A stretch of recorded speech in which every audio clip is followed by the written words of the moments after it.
across the UK. On DAB+, on your smart speaker, on your smart TV, and on your side. This is Talk.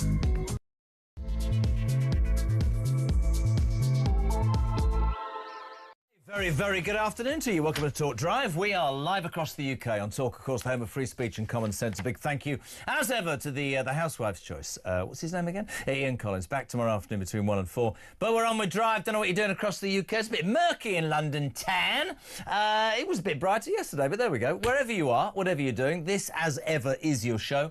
We appreciate your involvement. I always sort of start off by saying this is the main news story and this is what you might be interested in. It's all today about Keir Starmer, the man who thought it would be a really good idea to almost instantly he arrived in 10 Downing Street to screw the older aged pensioners and people who struggle to stay warm in the winter by banning, cancelling the winter fuel allowance of £300. That was the crackdown. He is being attacked on all sides, and quite rightly, because what is it? It's a small amount of piffling money. We'll give away the Chagos Islands and we'll give money to migrants and we'll give rises to every single union that's backed his attempt to become the Prime Minister. But when it comes to OAPs who've given their all, Keir Starmer seems completely and utterly incapable of listening to what people want. Even at the weekend, actually, the man who I believe will be the next Prime Minister of this country, Wes Streeting, unfortunately, he said the policy damaged the party at the local elections. Today, Welsh Labour leader Baroness Morgan, obviously, Morgan Welsh, do you see what I did there? She says she's losing patience with Starmer's policies. But Number 10 has just said, we won't be blown off course. Our mindset and our focus are on doing good by normal working class people. Really? While screwing all the people that have paid all that tax for years. That ain't going to go away. I genuinely believe that's his poll tax moment. It was 11 weeks in. I don't think he recovers from it. Love to know what you think about that. Much as I also would like to think about this shocking headline today. Voters reject net zero policies. And there was me thinking that Ed Miliband told us that a majority of this country thought that net zero, that's going to cost billions, achieve bugger all and screw us up even more than we are screwed up, is a good idea. Cutting costs for families should come before expensive net zero goals, voters overwhelmingly believe. You remember last week Tony Blair got involved. Today Lord David Blunkett, the latest Labour grandee to warn against net zero pushing. The former Home Secretary said a failure to reduce energy prices in Britain would see Labour's green policies become electorally toxic. That's the point. You can stand up and go, do we want a better environment? Yeah. But do we actually care about what's happening right now? And right now in this country, people are really struggling. They're struggling with their bills, the cost of living, food costs more, energy prices that were supposed to drop have gone through the roof. Love to know what you think about that. Net zero and the winter fuel allowance. I believe those two nooses are tightening around Keir Starmer's neck. But those are the serious stories, and we'll take your calls as ever. Jodie is back, primed and ready to go on 0344 499 1000. Ryan is here on the day that Watford sacked their 10th manager in 3 weeks. He's not very happy. Ryan will take your WhatsApp messages. Start with Watford are crap. 0344 499 1000. And as ever, we welcome your texts throughout the show, 87222. Start your message with the word talk. That's the serious stuff. On a light-hearted note, brilliant, brilliant two stories. Donald Trump has denied posting an AI image of himself as the Pope and said that Catholics who are offended should get a sense of humour. Bloody brilliant. But my favourite story, ladies and gentlemen, of the day is that women's rights campaigners stormed a male pond in Hampstead Heath in their outfits with beards, fake beards, fake tashes, with posters saying, no ghoulies in our poolies. I think it's just brilliant. No ghoulies in our poolies. 0344 499 1000. It's 6 minutes past 4. We are delighted to start today with he's a bit of a rarity. A Tory MP that kept his seat. I'm joking. MP for Beverley and Holderness. The legend that is Graham Stewart. A very good afternoon, Gray. How are you? I'm very well, thank you, Jeremy. And you? You've done wrong immediately. You're standing in front of the Union flag. How utterly racist and unfair of you, sir. What are you doing? Take it down. Put up some other flag. It's not just the Union flag, Jeremy. I also have the Yorkshire flag. And for 6 hours over the weekend, Reform wanted to ban councils being able to fly their county flags. Well, did they, so Stuart? I'm glad to see we forced them to change that particular policy. Look, I'm not sticking up for reform, Graham, but did they, or were they simply saying that we as a nation should be proud of the United Kingdom flag and we should be proud of the flag of St George? And actually, it doesn't mean that we shouldn't fly county flags and all those, but actually, this whole thing, and I'm really delighted to start this with you, actually, which is the Welsh, the Irish, almost everybody, the Scots fly their flag, and yet in England, we're apologists now. We daren't. People will think about our past and the things we got wrong. I thought yesterday was about being proud to be British, Graham, and I'm unashamedly proud, and of our flag, and I make no apology for it. Well, you're quite right, and it was a day of pride yesterday, seeing the red arrows, seeing the planes going over. This is the greatest country on earth, and all too often that seems to be forgotten in the debate. Now, everyone is disappointed with the promised change, which you and I have talked about a number of times, brought in by Labour. But we must retain our optimistic outlook, because this country is brilliant. We've got great institutions, great history, great people, and a great future. And that's one of the things from when we have all this political shenanigans going on, we mustn't lose sight of. There's a lot to be proud of. I hope so. And let's talk about political shenanigans. One of the most stringent voices against those winter fuel cuts announced by Keir Starmer's government 11 weeks to the day that he arrived in 10 Downing Street has been your good self. And for me, I find it astonishing, right? Astonishing that you can spend that long in opposition and not read the bloody room. I mean, I fully expected the Labour, union supporters to get their pay rises. I fully expected that idiot Ed Miliband to go off on a tangent about net zero. We'll talk about that. But to actually think that you can attack pensioners, the very people, if you like, the very essence of the United Kingdom, and I say it every day, Graham, about, they paid their stamp, they've done their thing, was to me probably one of the most short-sighted decisions ever taken by a government. And it would seem, and you and so are the many people, including us here on Talk, who have railed against this, it seems to not be breaking through to Starmer, but cracks are beginning to appear. Over the weekend, Wes Streeting, who I believe is being absolutely positioned to take Starmer's job, said that the party was damaged at the local elections because of this policy. Today, Labour leader Baroness Morgan said she's losing patience with Starmer's policies. And yet, number 10, just now, this is what we were voted in to do. There will be no deviation. We're trying to create growth and improve the lives of normal working people. What, by freezing them to death, you idiots? Yeah, well, as I said, it's important to be optimistic. And optimistically speaking, we can say that Keir Starmer is one of the most ruthless, self-seeking individuals and unprincipled individuals to come across. So that gives me hope. He needs to do what I've said on this programme before. He needs to bring her in. He needs to say, Rachel, you're fired.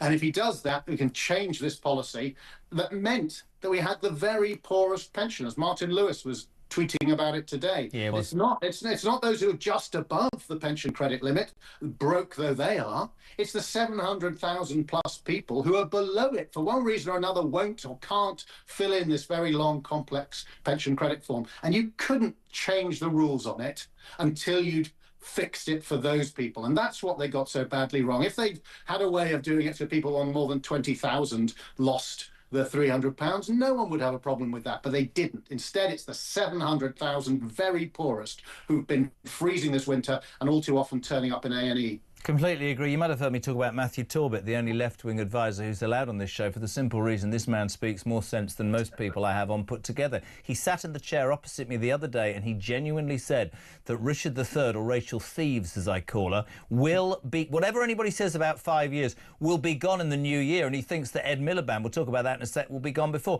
Rachel Reeves probably will be the sacrificial lamb, but you won't have me not believe that Keir Starmer's fingerprints are all over this winter fuel cut. It is ludicrous and idiotic. And when the IMF, after 9 months, can look at a Labour Chancellor and say, love, you ain't got movement to jiggle here. You are already in trouble. When we have a government that thinks, I tell you what, let's screw the pensioners, let's grab some farmers' lands and destroy that, forget the food supply, let's ruin veterans, let's upset the waspy women because we've lied to them. All under the guise of what? I don't know. It's almost, and it came to me yesterday even more so, Graham, because it was VE Day.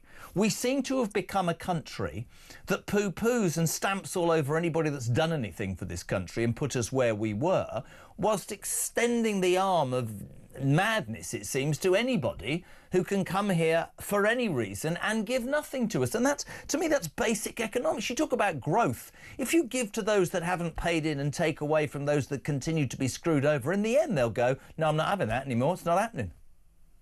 Yeah, if they were getting their broader range of policies right, then they could get away with some of their class warfare.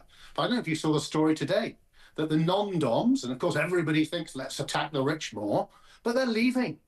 And they're taking billions and billions of pounds with them. So it is now thought it's highly likely that they will not only get no money, that they will lose money. So we'll have less money to spend on looking after the elderly in cold winters, less money to spend on supporting businesses that need it because of the way that they've conducted themselves. And I mean, the list goes on, doesn't it? I mean, if you're a first-time buyer, you've suddenly seen the stamp duty rise go up. It doesn't matter who you are. The pubs around Beverley, I look round at them all, and they're suddenly seeing their relief being removed. It's costing a fortune. It's costing jobs. And I just heard yesterday that, again, in the Beverley area, a company's gone around and said, because of the way HMRC is now behaving, that they are not going to allow anyone to take tips.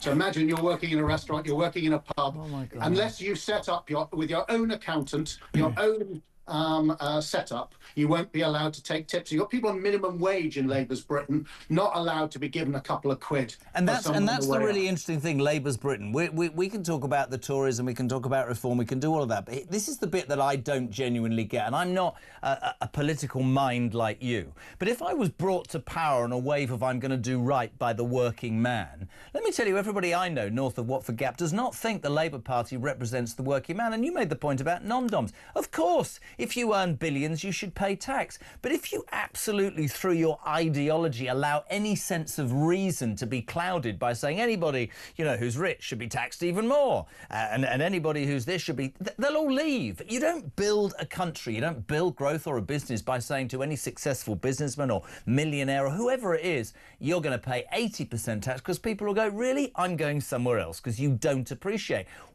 What Starmer's lot don't seem to get is that when those people leave, as you said, you lose the money to the exchequer from all the tax they pay, and you lose their investment and their involvement in businesses that employ people and make things, and that money goes into the economy. It's short-sighted. Do you know, you talked about he's just a horrible person.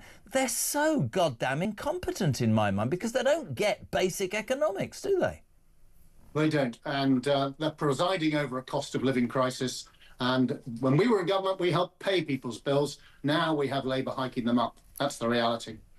What's the word on the street after the elections last week? I know you're a steadfast story. The Reform Party, by anybody's standards, had an amazing time. I read a story today that the vulture's already circling in the Tory party for Kemi Badenoch. She's still polling at 20-odd%, doesn't seem to have made a breakthrough. We hear again and again it's about, you know, saying the right things and doing it.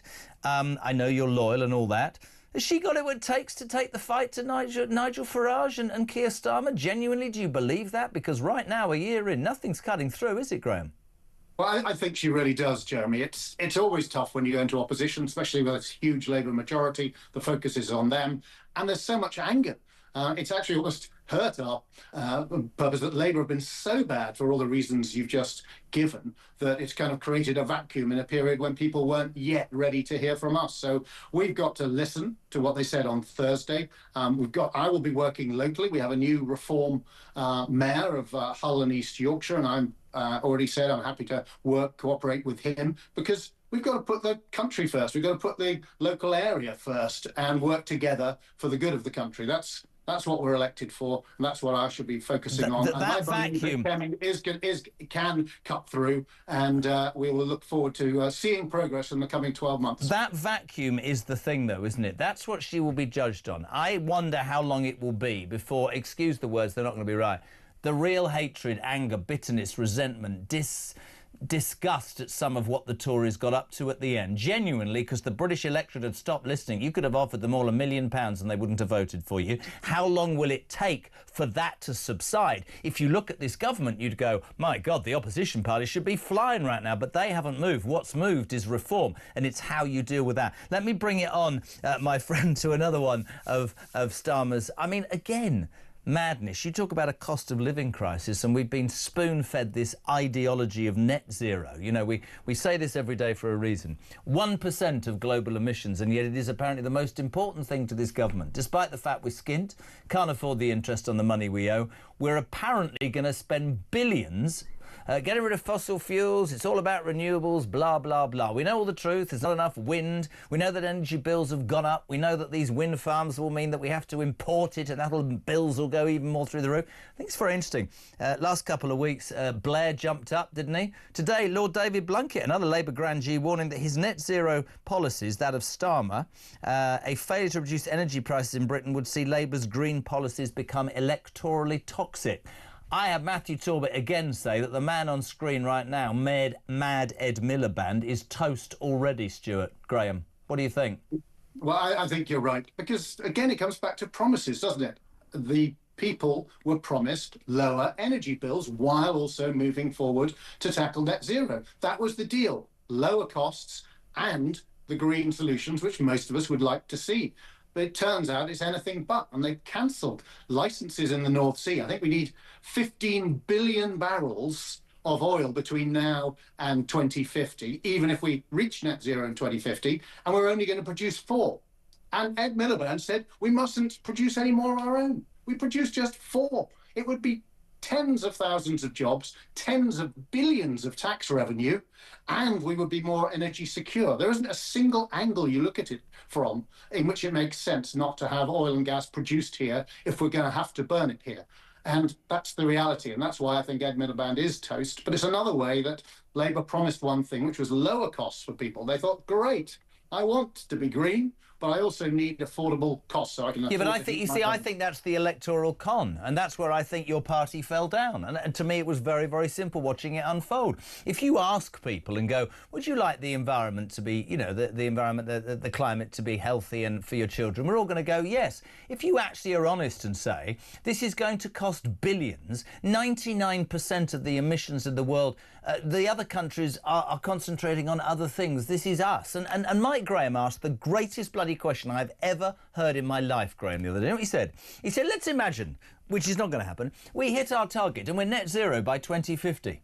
What happens next then? Do you get a badge? Do you then have to be lower than that? I mean, what is achievable and what is realistic? I think the British people, personally, could be wrong, and I would say this to all political sides, have always been moral, caring, done their bit. I think they're at the end of their tether. I think they look at what we give to who we give it. I think they look at what we take away from people, and I think and I say it almost every day, why am I at the back of the bleeding queue here? Why have I lived my life correctly and I'm back of the queue? I need my government, my MP, my political representatives to understand that my little life, in wherever it is what my life, you know, that's what matters to me. And whilst I might care about the environment or care about what's going on in the world, I care about the fact I can't afford to heat my house or buy myself some food or save any money. That's where I think politicians need to focus. And I don't think enough have done. And I think, I'm not saying there's a seismic change coming. I'm not talking about that. But I do believe the British people have worked out that their voices can be heard. I really believe that, Graham.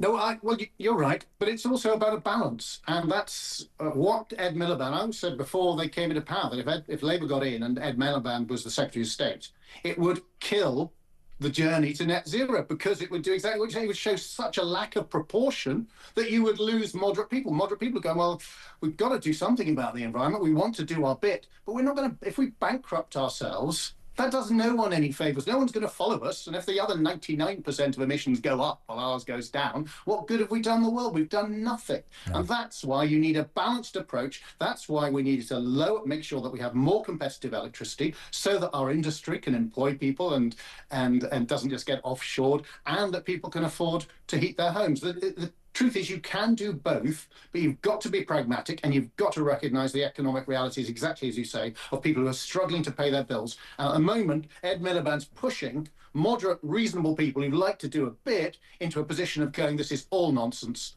and I want to rule it all out because they're angry. And that's the trouble of a government which made promises one way and is delivering in the complete opposite way. Couldn't agree more. Love to have you on as ever, Graham. Graham Stewart, Conservative MP for Beverley and Holderness. Thank you very much indeed. It's 4:21.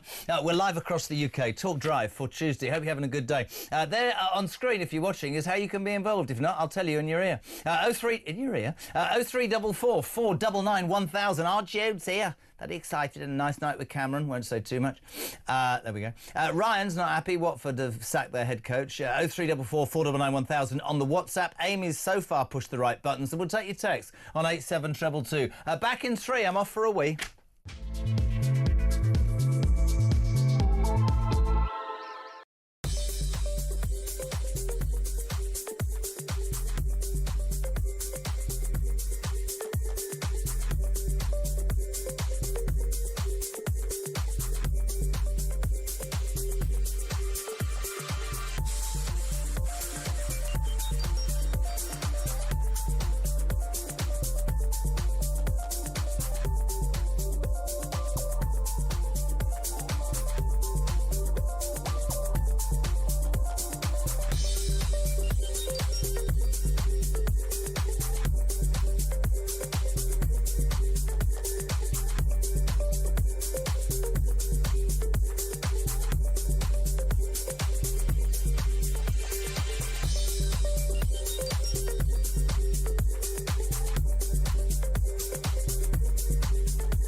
Nigel Farage and Reform do not have to do anything at the moment other than not be Labour or the Tories.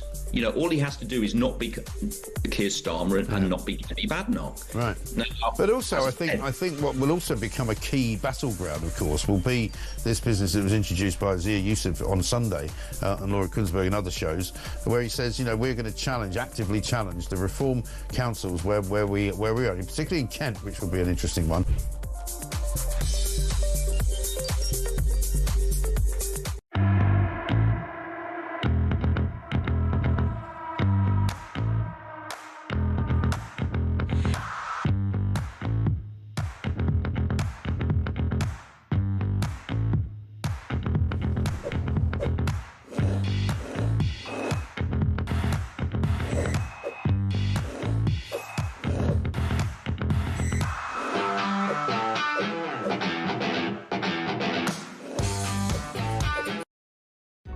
Across the UK, on DAB+, on your smart speaker, on your smart TV, and on your side.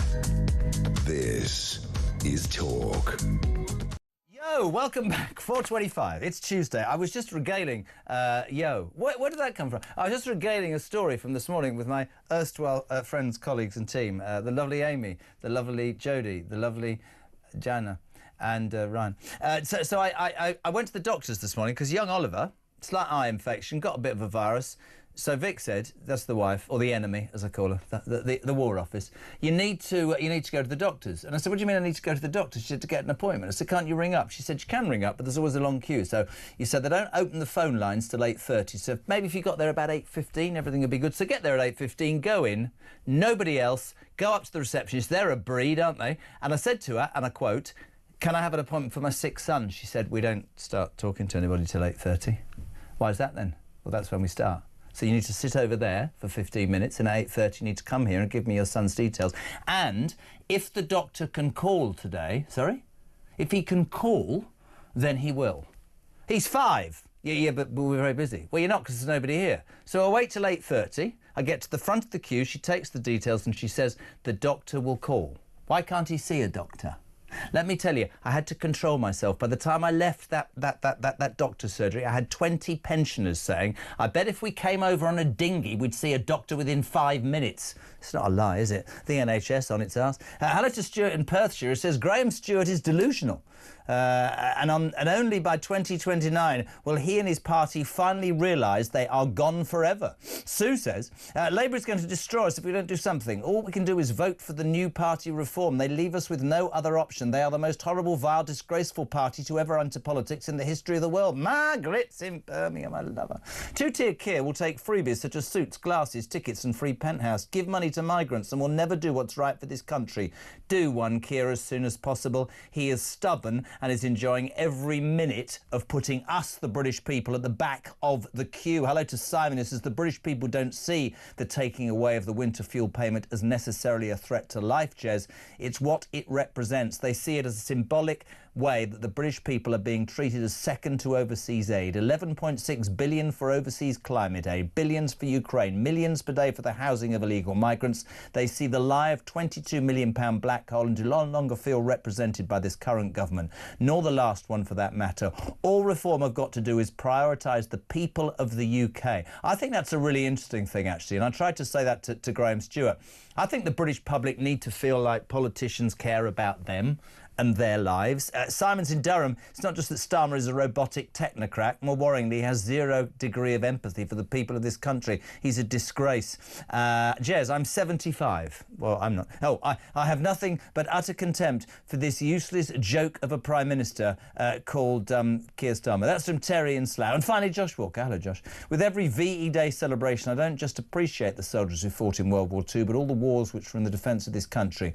Labour out, reform in. Let's save the United Kingdom again. Let's make the United Kingdom great again. Yes, I'm with you. Let's go to Dorset here. Jordan, how you doing? How you doing, all right? Well, you don't sound very happy, Jordan. Let's do that again, man. Come on, this is a privilege and an honour. And whereabouts in Dorset, by the way? Just north of Poole. Nice. Oh, no, I know it well. Let's go there again. So I'm going to come back to you and you're going to sound enthusiastic and then it's going to be a great call. So let's go to Dorset. Hello, Jordan. I'm all right, thanks. How are you? Brilliant. OK, you're not getting the job. What do you want to say, me old son? Well, they keep on about this net zero malarkey, and apparently we can all hit net zero. It's a load of old cobblers and all the rubbish and all the crap that they keep coming up with that. But why is no one talking about nuclear? I mean, they talk about wind and solar and the fact that you've got to make sure the sun's shining and the wind's blowing on a certain day, but nuclear can just provide all the energy needs we need. And if you remember, it was that dreadful human being, what was his name, Nick Clegg, who made all those promises and had an opportunity in 2012. I'm not against nuclear at all, but what I think the majority of people would say, Jordan, is, yes, of course we're all concerned about the climate, but it's about priorities. And when you have got millions, trillions, billions, squillions of pounds worth of oil and gas under your own country, and your country is on its backside financially, why wouldn't you just drill, baby, drill, to coin a phrase? Why wouldn't you? The people go, oh, there will be people that won't like it. Well, compensate them with their energy bills, for Christ's sake. That is a ready-made way of making money, isn't it? Yeah, and security as well, security for the country. Quite right, too. Jordan, be happy. You're a lovely man. Thank you for phoning the show. He's giggling now. It's all over. 430 0344 499 1000. Here's a man next who is on the cusp of great things. Not that he isn't at great moments in his life already. Chief political correspondent for The Current Bun, the amazing Sun newspaper, Jack Elsom. Good afternoon, sir. Good afternoon, Jeremy. Good to be with you. Where are we? You look like you sat in the bog, man. What's going on now? You sound like you look like you're in the toilet somewhere there. What's going on? I've had to sit on the floor because there's lots of stuff going on in our office at the moment, and so I rushed out into the stairwell just in time for this interview, and I'm currently sat cross-legged like a pixie by the fire extinguishers. So the things I do for you and your programme. Let me tell you something. There is only one way from this moment in your career, and it is steadily upwards, my friend. The dedication to Literally. From the Sun's chief political correspondent to be sitting cross-legged on a stairwell. Bless your heart, me old son. Lots going on. Yes, we've heard. Wink, wink. Say no more. Jackie, he'll be the man to know very soon. I'm telling you that for nothing. Right, listen. Politically, Keir Starmer is now being attacked by the man who I think wants his job, West Streeting, by the Labour leader Baroness Morgan. And yet, Number 10 has just released this astonishing comment saying, we were elected as a stable and serious party after 14 years of chaos and decline. We stand by our policy, the winter fuel allowance. It's all about growth. It's all about doing right by the people who matter in the United Kingdom. What, by freezing so many of them to death? I don't understand how this idiot thinks he can continue with such an unpopular policy. Even his own party, Jack, are beginning to kick off at him. Well, you're totally right. There's no hiding the fact that this is probably Labour's #1 most toxic policy since they came into government last July. And let's be honest, there's quite a lot of them which have proved pretty unpopular. But this has really struck a chord with voters. We saw it on the streets of Runcorn and in actual fact all over the country last Thursday, when at the first opportunity voters gave Labour the biggest kicking they could. The problem I think Keir Starmer finds himself now is that actually he's boxed himself in so much, he's expended so much political capital on this policy that he don't think he can really get away from it. There's suggestions which have been shut down that they could U-turn. The problem is that because this has now fueled hopes they could U-turn on it, you now have all the Labour critics coming out of the woodwork, like you said, Elodie Morgan in Wales, the mayor of Doncaster, who just scraped back in by a few hundred votes on Friday morning to retain her position, has said that Keir Starmer needs to listen to the electorate. I think the problem now is that he's way in too deep, and you saw Number 10 today defending the winter fuel cut, and so while many people would like to see a U-turn, I'm not sure we're going to see one anytime soon. But you're a political animal. You do this for a living. On a serious note, for a change, right? Tell me the theory behind thinking that something that is so anti one of the greatest parts of our society, I'm afraid, people who have worked all their lives and are the very bedrock of the United Kingdom. Tell me who whispered in that idiot's ear and went, I'll tell you the way of saving £1.5 billion would be to screw all the pensioners, because that will be really good for you in the long run, because no, it won't, they'll turn against you. How you say he's entrenched in this with no way to turn. All politicians make mistakes. I said this when it happened. This will be his poll tax. You cannot attack pensioners. Forget the waspy women, the farmers and everybody else he's attacked, the veterans. Pensioners. Who the hell advised that? I mean, I'll tell you what I think. You know more than me. I think that Richard III will be the scapegoat for this. I think Rachel Thieves will be thrown out. I genuinely do think that she will be gone in the new year, and he will use that as a reason to turn this around, because this is going nowhere but down the plug, old pal. It is no secret that the civil service and the establishment in the Treasury have been after winter fuel payments for years. George Osborne said that when he was Chancellor, at almost every budget, it was put to him by civil servants that this would be a way to save money. And every time, because he was a real political animal, he had the political antennae to say, no, this will go down like a cup of cold sick with some of our core voters. And I do think that there was a bit of a naivety when Labour came in, that they were so eager not to be those horrible Tories that actually they swallowed up a lot of what the civil service said, and they didn't have that firm political hand on the tiller and that ability to see round corners and see how things would play out, that they almost just sleepwalked into this mess. But I mean, Jack, what I'm trying to say to you is, you don't really need, do you, to be able to look round corners and sort of work on smoke and mirrors and listen to a focus group to know that if you attack pensioners, the majority of people that ideology of every pensioner's worth $1 million, what a load of old tosh. That's like the non-dom thing. If you attack anybody who's achieved anything, these people will leave and won't pay their taxes, and that will be detrimental to what you're trying to do. But to take that group and to kick them is beyond. I mean, I find it contemptible, but more than that, it's utter suicide politics-wise, isn't it?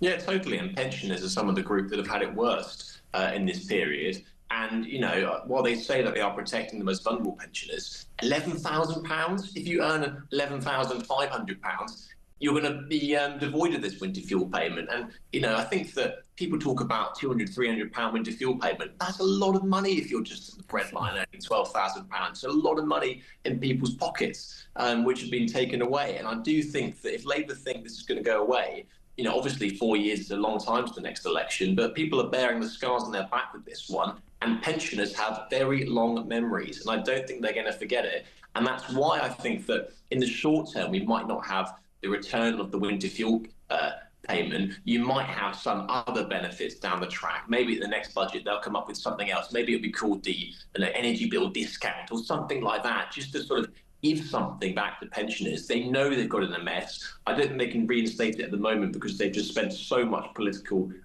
capital on it. But maybe in the future, they'll have to budge a little bit, come up with some other scheme, because otherwise, you know, those votes aren't coming back. It's interesting, isn't it? Because, I mean, I was reading today, I know he's walking around the place giving it large about how he's struck an Indian trade deal. Great. Brilliant. That's your job. But that's a distraction, in my humble opinion, from the things that matter. And we go back to, you know, I said it earlier to Graham Stewart, what matters to people every day right now, I'm afraid, is their lives, their cost of living, how everything is impacting. The other madness, and I, you know, I also, I know immigration is always central to the conversations we have on this show, and many people will say that the rise of reform is predominantly about that. I think that's a massive issue, but I think not an even bigger, but one of the main issues at the next election will be net zero and the cost of energy. I think we talk about the madness with the fuel allowance. I mean, how in the name of God? I have Matthew Talbot, I keep saying it, sat here the other day, and he said to me that when Blair came out and said his bit, and today David Blunkett saying this is, you know, financial suicide, it's not going to work, they are beginning to line up, and Ed Miliband is a dead man walking. If you're going to tell me in 6 months that their number one net zero policy, that they've finally woken up to realise that it's madness, it won't change the world, it will bankrupt this country even more, what does that say about their abilities to know what they're doing, Jack?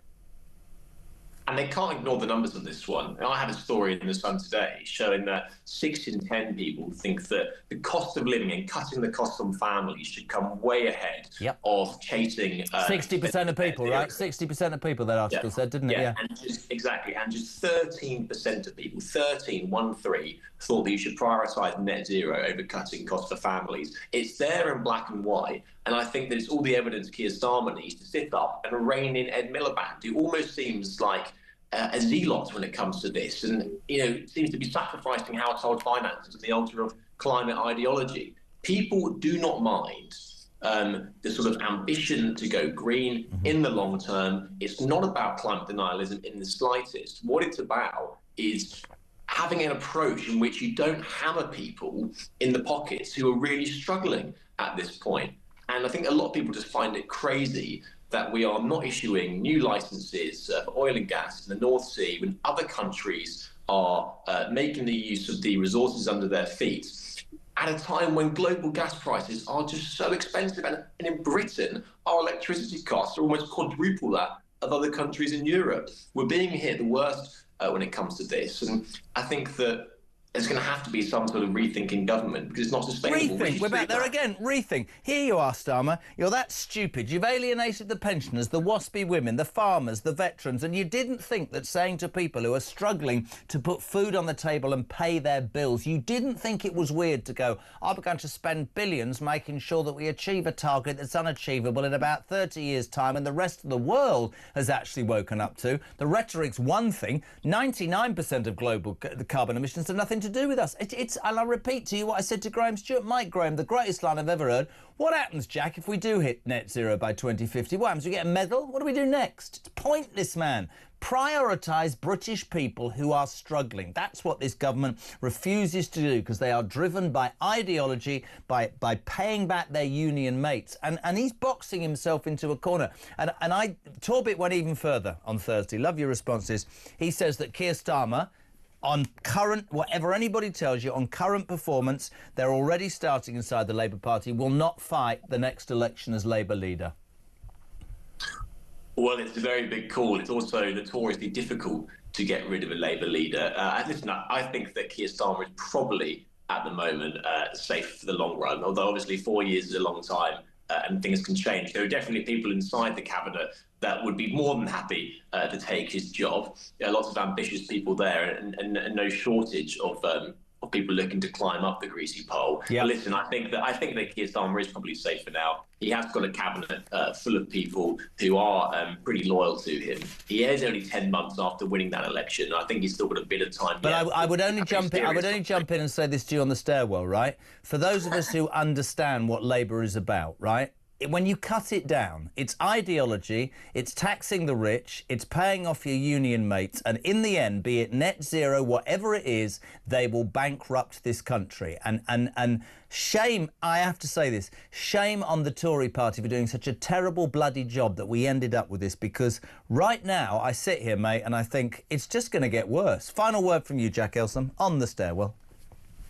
Yeah, you're totally right. People are disappointed in Labour because they talked such a good game before the election, but actually they seem to have slipped back into the habits of the past, whether that is saying you weren't going to hike taxes and then hiking to 40 billion, saying you weren't going to be in hock to the unions and then giving them massive inflation-busting pay rises. And it's all these sort of things which sort of play into the worst traits of Labour. And when people like the Tories and Reform say same old Labour, and Labour talks such a good game before the election about not doing those stuff, well, it seems that now they've just given fuel to those allegations. But like you said, at the moment, the Tories are failing to land a glove. Nigel Farage, I think, is pretty fair when he says that he's leading the real opposition. But it's going to... it's going to be an interesting 4 years, and I think that the sort of three-party politics, four-party politics even, that we're now in is going to shake everything up. We're in a totally different political landscape. It's no longer Tories versus Labour. It's Reform, Labour, Tories, Lib Dems, all fighting amongst each other. And it's going to be a bit of a roller coaster. It is indeed, and you will get all the latest in the only newspaper that matters, The Sun. Jack Elsom, Chief Political Correspondent. Thank you very much indeed, my friend. 80 minutes to 5, live across the UK. The Sun, every day. Listen, grab it. There's some amazing stuff in it today and every day. 0344 499 1000. Text to 87222. Back in a jiffy. What does that mean?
Across the UK, on DAB+, on your smart speaker, on your smart TV, and on your side.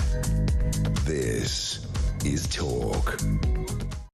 Extraordinary human being, Mike Graham. Goes home, cooks a cordon bleu meal, drinks a bottle of red wine. It could be white. I'm not saying he does it every night, most nights, and then just arrives at 6 o'clock in the morning and delivers the most astonishing show. Every morning, Monday to Friday, 6 until 10. It is Mike Graham's Morning Glory. Do not miss it. 4:45, 0344 499 1000. Jez, so proud to watch the veterans yesterday and what they have done for our independence. I felt so sorry for them having to sit next to Starmer and Lammy and listen to their dreary observation. I mean, like, haven't they suffered enough, says Phil in Hertford. Couldn't agree more. Actually, by the way, yeah, sat there yesterday shaking hands with all these veterans who he'd taken away the winter fuel allowance from. Julie says, I know exactly what you're saying about the doctor's surgery, Jez. I did my back in a few months ago and I phoned the surgery for an appointment, only for them to say that the doctor would phone me. By 5:30 p.m, no call had been received. I ended up going to the pharmacy for painkillers. The pharmacy saw I could hardly walk and dealt with me and helped me to the car. Let's just say the pharmacy was not happy with the doctor's surgery. I also said that if I was an illegal immigrant, I would have been seen straight away. Oh, we are a couple of naughty people, aren't we, Jules? 0344 499 1000. Delighted to be joined now. We should have had him on yesterday. It all went a bit mad. It's a big story today that people really need to listen to. Will Geddes, security expert, Man in Black. How are you? Look at that. Yeah, see? Very well, and it's always an honour and privilege to speak with you, Chesa. We paid him to say that, peeps. This Iranian man held on suspicion of terrorism. I mean, it doesn't sort of surprise me, has close links to the regime. I remember talking to you and Chris Parry several months ago and saying that axis of Russia and China and Iran needs to be taken seriously. We've got no military. We seem to be a bit lax in almost everything we're doing. The threat is very real. We're not out to shock people. These are facts, aren't they, Will? Absolutely clear as day, Jezza. I mean, you're absolutely right. I mean, there have been 20 alleged plots by the Iranian state here in the United Kingdom that have been thwarted in the last 3 years. And this has included sabotage. It's included assassination, of which there have been proxies, individuals that were hired allegedly by the Iranian state to carry out assassinations on individuals that were opposed or very vocal about their opposition to the Tehran leadership. Certainly this last case, if it's going to involve not only CTSFOs, counterterrorism specialist firearms officers, but members of the special forces actually involved in the interdiction, that tells you something was pretty serious afoot. And from what the authorities have said, and they're being quite closed about what they're prepared to reveal right now, Jezza, but the plot was going to be invoked literally within hours. To me, it's very interesting. We do this show, and we do Blank together, we work together, and yours is a different life. I sit here every day and listen to people and these stories, and some of it's really deadly serious, and some of it's quite light-hearted, and most of the time we get angry and full of angst because we've got a government that are barking mad. But stuff is going on, and over the last 3 years, what I've learnt is that there are real threats to this country, and that people sort of split down the middle, aren't they, Will? Because if you say it to some people, they say, you're trying to frighten us. And other people say, we need to know. What does that mean? What does that mean? We need to be more aware, don't we, as a public? Yeah, we do. And I think, Jezza, you touched on a really valid point, and that is the British government, particularly the government we have in power right now, and I know they've been a popular subject matter for many of the listeners today for various different reasons. They have to be a little bit more transparent with the general public, because a vast majority of these plots can be thwarted by input and reports from members of the general public, them seeing suspicious activities, them overhearing conversations, them being aware of strange and unusual movements during the daylight and also nighttime hours of their neighbours that may come from a particular ethnic origin.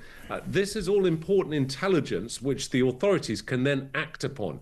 And I think, to be honest, I know we keep saying it, but the security services are doing a phenomenal job, as our Counterterrorism Command, in actually preparing and removing many of these kind of plots at the latest stages. And remember, they will wait until the very 11th hour, Jezza, before they actually intercept them, because they need to make sure they get the evidence to put them away. It's really interesting for me as well. You know, you remember with the Southport riots, the government deliberately did not release. You talk about transparency. They put a picture out of him being a choir boy when in fact that dreadful human being had done terrible things, and those girls were murdered, and we had all the riots and all that unsavoury stuff. And that sort of begs the question, are we becoming such a nanny state that our government doesn't trust us to even fart without asking them? And I'm being completely honest, because you make a really good point. Policing was better when there were men and women on the streets getting intel, because that's how you solve crime. The same with security, right? And if you take that away away from people and you only say, oh, don't worry, or it's level 3, people will get even more wound up, I think. Yeah, absolutely. I mean, it's down to human intelligence. I mean, we've got GCHQ that is going to be watching traffic on the internet and picking up on keywords and individuals they'll be monitoring. But it's that core ground level human intelligence which is really important. But I think it's also important, Jezza, and I'm no conspiracy theorist, you know that, but when we hear of lone actors that carry out attacks in markets, that attack people on the street with knives with no clear motivation, i.e. it's not some dispute between a couple of individuals or it's gang related, to then tarnish it with mental health and really try and brush it off to one side, that I think is despicable. I think it's also treating the general public as naive, and it's also discounting and, I would say, being insulting to those that suffer from genuine mental health illnesses. Couldn't agree more. We love having you on, Will. Could do it all day, every day, but you know what life is like, really. But look at him there in black. Look at him. God, if I ever needed a security man, he'd be the man. 9 minutes to 5, you with Talk Drive.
Nigel Farage and Reform do not have to do anything at the moment other than not be Labour or the Tories.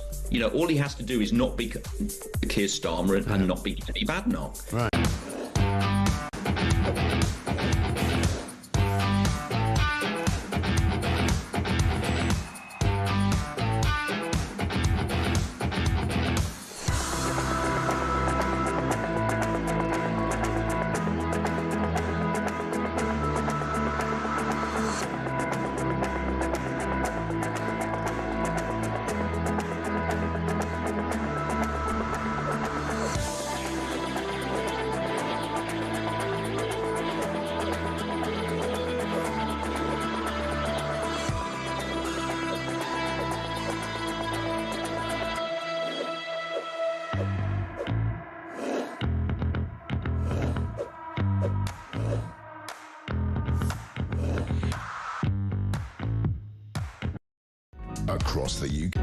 Across the UK, on DAB+, on your smart speaker, on your smart TV, and on your side. This is Talk. 5 to 5, 0344 499 1000, text to 87222, and voice note time. Perry on Net Zero, go. It really does annoy me when you get these Conservatives come on and they pretend they've got nothing to do with Net Zero. It's because of Boris Johnson. Oh, I'm going to ban all petrol and diesel cars by a certain date. Well, I still don't know where I stand with this, because electric car or electric van is absolutely useless to me. I'll have to go out of business. So, you know, we can't just blame Labour. You know, I have to buy I have to try, or maybe have to buy an electric vehicle, which ain't going to be no good, just because Boris Johnson wanted to keep his wife happy. You know what, mate, Perry, I completely agree with you. I extolled his virtues for a long, long time, but he was absolutely all about that. Ian, on reform, go.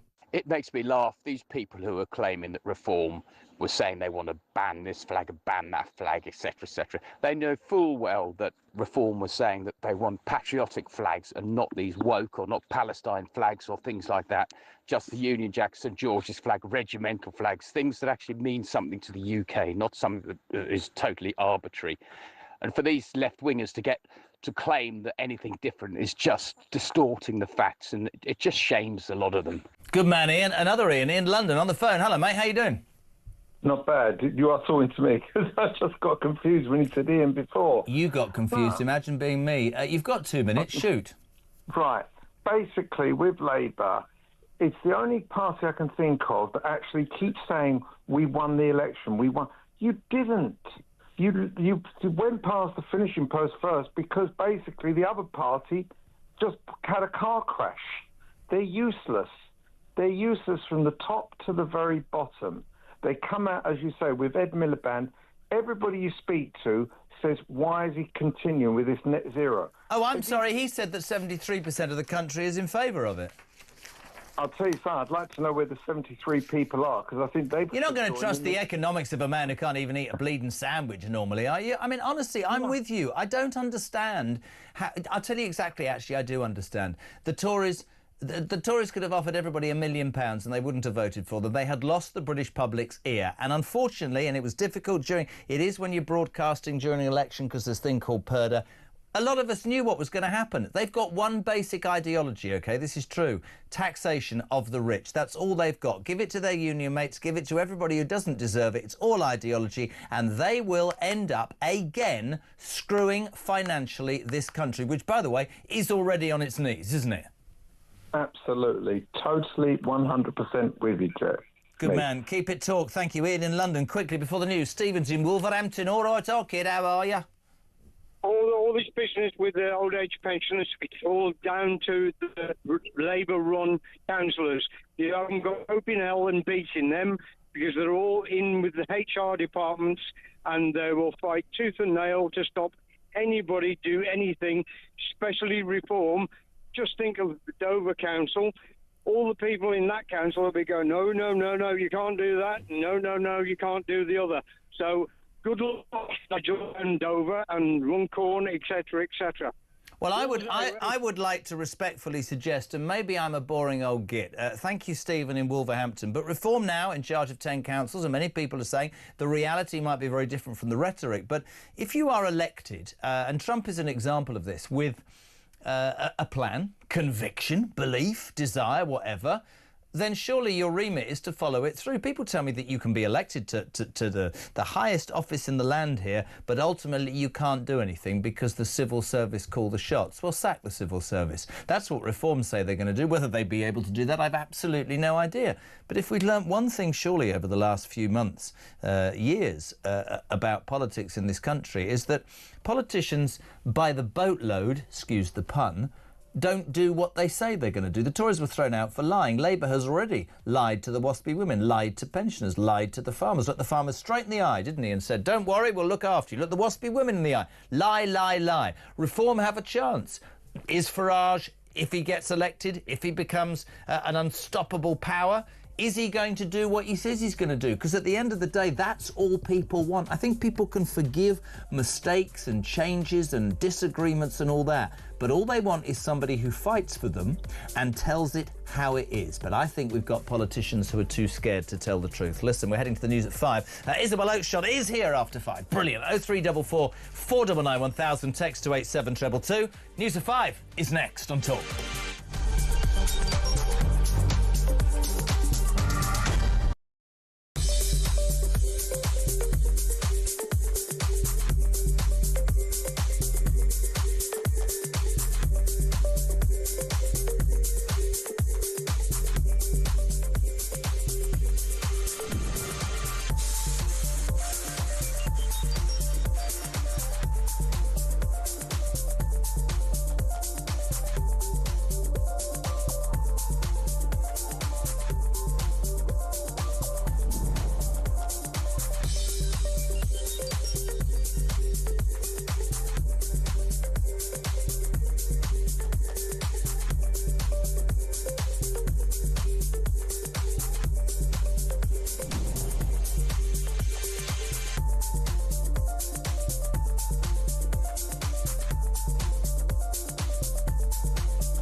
across the UK.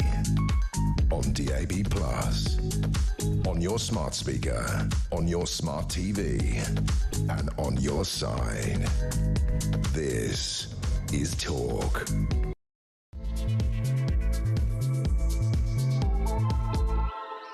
Welcome back. Hour 2 of Drive for Tuesday. We're across the UK and Talk, of course, the home of free speech and common sense. 0344 499 1000 is the telephone number if you want to be part of the show. You can also text 87222. I love this from Michael Wilkinson. Good afternoon, Jez.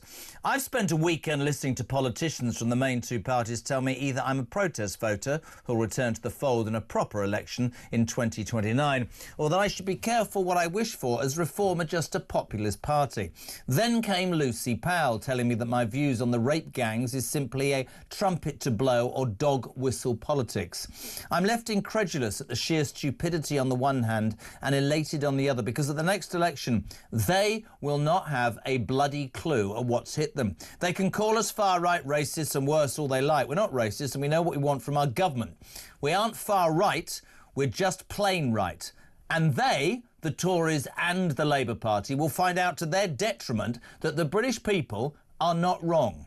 They are both finished. Mike in Lincoln, excellent, love that. Let's go to Cornwall. Long time since I spoke to her. Jill, how are you? Good afternoon, welcome to Talk Drive. How you doing? I'm fine, thank you very much. I really enjoyed listening to that last chap's message that you just read out. Talk about sensible. We've got more people sensible listening and taking part in this programme than we've got running the blinking country. I'm so sick of it. I really am. God, dear me. Do you know what? We moan a lot, and I was yesterday during VE Day. I was proud. I'm proud of being British, but I'm also increasingly annoyed by, you said it, the lack of common sense, the sheer stupidity, the sorts of things that this government seems to think are acceptable, and yet. And there was a call before the break. This started with the Tories lying and letting us down. And we have ended up with this shower of whatever, and it isn't going to get any better. No, it's not. It's not. They won't do any... They haven't... Everything they've said they're going to do, they're not going to do. We're just going to have to put up with this and deal with this for the whole time that they're in government. And I'm so sick of this net zero thing. I'm so sick of being told. I mean, I know people that are struggling with just turning the heater on for an hour or two at night just to heat the house up because things are so expensive. And when you look at the size of this country and we're like a dot in the ocean, and then you see what China are doing. You know, they're digging more council mines. I mean, I just feel that all the rest of the world is completely... And for some reason or the other, the Labour Party seems to think that we're going to change everything by turning off our heat. I'm so sick of it. I am so sick of it. It's really interesting to me as well that the Labour Party, you know, and I, like everybody else, was fed up with the Tories at the end. I could, because of a little bit of experience, I could have told anybody what this shower of what's it were going to be like, because ultimately they've only got one policy, and that's to tax the rich. They're not bothered, other than apparently placating everybody by taxing the rich. But that's not a long-term way to create growth. That's not a correct way to build a successful country. And you know, if you look at the winter fuel thing, which they're going to have to row back on because even his own party are at civil war now. If you look at net zero, David Blunkett today, another grand G, following Tony Blair last week, coming out saying this is madness. It's only 1% of the world's emissions and we're going to bankrupt this country. I don't know where it has to end, but I can confidently tell you, and people will tell me I'm talking rubbish, I don't care about reform and the Tory vote being split. This lot will not win a second term, right? This lot, I mean, they don't even disappoint me. I imagined it was going to be this worse, but actually it strikes everybody, I think, that we are dealing with really, really bad political operatives, aren't we? Idiots. That's what we're dealing with. Idiots. I'm sorry, they might have MP next to their name or belong to a party, but they're idiots. And there are more people. I can't believe the amount of people that call in and talk to you and other presenters, and they have sensible answers to the question. And yet we've got idiots stood in front of us being paid God knows what, and they can't even... No common sense, Jill. No common sense. Completely with you, my darling. Lovely to speak to you. Thank you for that. 5:07. We're just trying to get hold of Isabel. Slight problem technically. We will get to. We'll keep some calls coming in the meantime. 0344 499 1000. Isabel Oakeshott, our Talks International editor, on the way. Let's go to Gloucester, where Dr. Never mind. David, a very good afternoon, sir. How are you? Good evening, or good afternoon, Jessa. How are we? Well, not too bad for a balding 60-year-old has-been. How are you? I'm very well. Well, I'm not very far behind you. A few years, but we'll be You're there younger soon. than me. You sound very ancient. Oh, only just. Are you a farmer? I was retired. I was a farmer down Gloucester. I was a farmer. I was retired now, unfortunately, due to a little accident I had. But hey-ho. Oh, well, that ruined this call, didn't it? I'm your man that's come along a few times and told you how blind I am, so that puts you in the idea of who I am. Oh, yes, anyway, yeah, dear boy. Good to have you on. Right, what do you want to say? Right, very quickly. You've been saying since you've been on Drive Time for the last 9 months or so, or since Starmer and his pals have been in power, that somebody will come along and they will say this and say that, and everybody will believe them and everybody will vote for them. Well, they did. It was called Reform. Reform said everything differently, and that's why people got behind them. That was your number one point. And my second little point is, if Reform carry out 10% of what they promise, they will have still achieved 100% more than most of these other parties have achieved in the last 10 years. I don't think anybody could disagree with that. And I think conviction is something that is sadly lacking in our politics nowadays. I've said it repeatedly. Conviction is really, really important. You know, I think it's like, you know, if you're trying to sell something, if you're trying to build something, if you're trying to patent something, you have to stand in front of people and say, this is my idea, this is my plan, this is what I think I want to do, right? If that works, great. If it fails and you've had a go, you can look yourself in the mirror. But this lot, we are in the grip of politicians of all parties, and I've said this repeatedly, David, who are only interested in speaking once they've seen what the focus group will tell them or what their political advisors suggest they say. Nothing from the gut, nothing from the heart. Say it as it is. We know we talk about Donald Trump a lot, and there's a lot about the orange man, baby, as I always say, that's slightly barking mad. But by God, has he got a pair? By God, does he actually say, this is what I'm going to do, like it or lump it, you vote me in, I'm doing it, I don't care, I'll take on the detractors. That's what we need in this country. David, good as ever to speak to you. Jez, don't forget Labour didn't have any policy other than the we are not the Tories, says Stuart. Why do people text me on 87222 and tell me the reasons why Labour are a shower of... We know that, we know why they are. But unfortunately, 34% of this country fell for it. Hello to Stuart, it's another Stuart. Jez, the Welsh First Minister is running scared from reform. She's criticised Keir's policy because she fears losing many Labour seats in the Senate. Welsh Labour never listen to anything the Welsh voters want. They just take advantage of a majority voting Labour, come what may. But now reform is on the charge. She is scared and rightfully rightfully show? Hello to Anthony. God, he missed me. Anthony's in Selby, all right?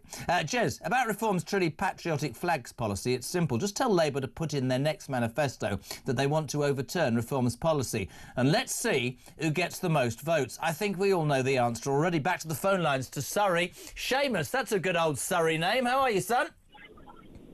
It is. It's a good old Surrey name. I was expecting you to go, hello there, Jez, how are you now? And you haven't. You didn't sound like an Irishman at all now with Seamus as a name. No, London born and bred. I wanted to phone in because I've got 4 children born between 97 and 99. Oh, Gen Zers. And I've been mixing a lot around their friends over the last couple of months, and their view on politics in the country at the moment has really fascinated me. They see the Tories with absolute disdain and despair as a party that smashed the country up and bankrupted it. They see Labour as a party for minorities and protected characteristics. They've got no faith in either of the main political parties. And they're attracted towards something new and something fresh because what they're giving them is a message of hope and a message of what they believe is a real chance to, for example, have a financial future, get on the property ladder, feel pride in their country, make a difference in their own country without having to move abroad. The main two parties are so arrogant, it is unreal. It hurts me to say this because I'm a lifelong Tory and I voted Tory all my life. Did you vote for them in the last election, am I allowed to ask you? No, I held my nose and I voted Reform in the last election. Snap. I didn't hold my nose. Yeah. I railed against people who would say, Farage's party's far right, because the things that they were talking about, the majority of stuff they were talking about was what I, like you, was brought up to believe in, right? I've got Gen Zers, right? I've got a daughter at university. You know, we can't even talk about certain things because she tells me I don't understand. And you're right. They do see Labour as the party of minorities and, you know, you can use your pronouns. And I don't care about any of that. I also care about WASPy women and pensioners. And I also care about veterans. And I also care about farmers. And I don't see a government that gives a toss about any of those people. I genuinely don't. Well, I don't see a way back for the Tories, and I certainly, the more that Labour are left to get on with what they are doing, the more they are guaranteeing a change of government at the next election. And the thing about Farage is he's a world-class communicator. Yeah, he is. He can communicate at any level to any person. And that actually is the beauty of politics. Boris Johnson could do that. There was a lot of bluff, though. Blair could do that. Thatcher could do that. Starmer can't do that. Richard III, Rachel Thieves can't do that. You just look at these people. But actually, there's something about this Labour Party. None of them have ever had a real job. None of them have ever done anything other than go to college and be enshrined in that socialist dogma. And that's what they've carried through. By the way, 4 Gen Zers in 3 years. That's planning, son. Irish Catholic, Jeremy. Need I say any more? No, get off. Let's go to Yorkshire. Susan, you're on Talk Drive. How you doing? Hello, Jeremy. Yeah, it's just. Why do people sound surprised when they ring this show and I put them on? They go, "Hello, Jeremy. I'm on. I can't believe it. I'm on." Well, because I'm normally with Kevin O'Sullivan. Who? Sorry. Who? Kevin. Kevin? Oh yes, the guy on in the evening, of course. Yeah, Whereabouts in lovely Yorkshire are you, love? I'm in Church Fenton. Church Fenton, aye, whip it. Flat out and whip it. Let's crack on then, love. No, in Church Fenton Aerodrome, where the planes used to fly in the war. That's where I am. Oh, he by gum stick. Anyway, Well, go on, crack on. What? it's just 2 things I'd like to point out. First of all, Ed Miliband would not be pushing for this net zero claptrap if it wasn't for the fact that the wind turbines come from China. What is it thing comes from China that he wants to put all over everybody's fields? Solar panels. Yeah. And the other thing is, did his mother drop him on his head as a baby? Or was he just born stupid? This is my point. And this is my point. And people think I'm being really unfair. I'm not. There is a dearth of quality in Parliament, isn't there? There are a few good orators, but I don't see anybody that I want... How do I put this to you? I don't see anybody that I want to follow. I don't see anybody that can take me with them on a wild journey of making mistakes, learning, messing up. I don't see that. I don't see anybody with the courage of their conviction. I don't see that in British politics anymore. Susan, in Yorkshire, lovely. Thank you so much, my darling. To Derby, loads of calls. Isabel having some problems technologically. We'll get to her. Let's go to Christopher in Derby. Chris, how you doing? You're on Talk Drive. Good afternoon. What's that noise in the background? The radio? No, it's your telly. Well, turn it off because we'll get feedback, man. What's it, honestly? Okay, I understand that. Oh, Geordie, didn't you tell him in Derby? Yeah. Turn it off. Hang on, 1 moment, I'll do it now. Oh, honestly, click the button, lad. Time is money and we're all skint. Come on, Flower, hurry up. Right, I'm here. I'm ready to talk to you. Right, come on then, crack on. Time is money. Yeah. I'm an ex-Royal Marine. You what? I'm an ex-Royal Marine. Yeah. I fought for my country. And Keir Starmer is destroying this country. How old are you, my friend? I'm 61. I'm a year older than you. This country, to many people, yesterday sort of proved this to me, means a lot. And we're proud of many things. But we seem to have, and I understand your emotion when you fought for the things that you believe in, we seem to have a government, my friend, who are not patriotic, who are not proud of Great Britain, who are not proud of what we've achieved. In fact, all they do is apologise for everything that we got wrong. And we did get some things wrong. Everybody gets things wrong. Christ, everybody. But this lot, they seem to they seem to glorify the things that Britain got wrong and never shout about the things that we got right, don't they? Yeah, but Jeremy, at the end of the day, I watched you when you had your daytime programme, and I've got to the stage now where I've got no faith in the country or nothing. I couldn't agree with you more, my friend, and I really appreciate it. I had to get you to turn the telly down for obvious reasons because it feeds back. But Christopher in Derby, thank you so much indeed. Hello to Dave in Walthamstow. Great show, JK. You keep mentioning that we need a PM with conviction. Unfortunately, we have one. The problem is he's so misguided, his convictions are only what he feels is right. Jess says, John in Aberdeen, stop saying Labour and the Tories don't get it, don't understand, are out of touch, are idiots. Rather, they know exactly what they're doing and why they're doing it. The simple fact is that they just don't care what the public thinks. They just want what they want, regardless, to suit their leftist, globalist ideology. John, I'm not disagreeing with you on that, but all politicians are only in power by the vote of the public. Now, we know that Labour is in power only because the British public had stopped listening to those idiots that ruled us for 14 years and we felt let down about lies and misadventures and all those sorts of things. But the fact of the matter is, I don't agree with you because they might have ideology, but they certainly don't read the room. And what are they going to achieve in 5 years? They might bankrupt the country. They won't have a legacy. The legacy will be tarnished by the fact they weren't up to scratch. Great set of calls there. Thank you so much indeed. Just a few problems with Isabel, our Talk International editor. We'll try and get her on later in the show. 0344 499 1000. Keep the calls coming. Keep the texts coming and the voice notes. Jez, very quickly. Who's this? Why don't people put their names down? Only reason Labour is attacking reform is because they're scared of losing the next election. The Tories are done. Whether you like Farage or not, he is for the country. He... Oh, hello.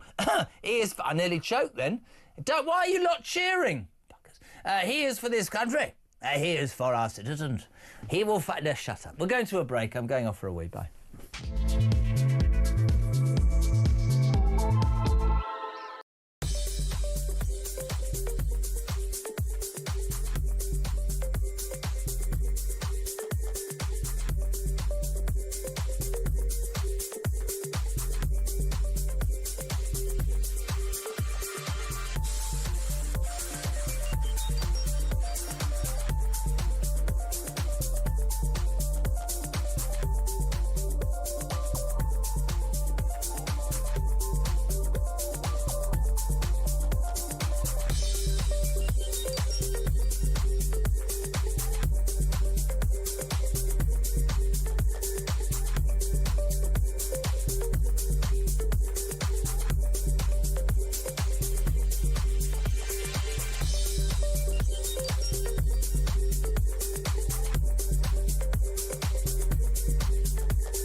Firstly, you're absolutely right. They were fantastic local election results. We knew there was the opportunity for us to do quite well in a number of places that had elections, but to actually take outright control of 10 county councils, 2 combined authority mayors, and of course the Runcorn and Helsby by-election, which, let's not remember, that was one of Labour's safest seats in the country.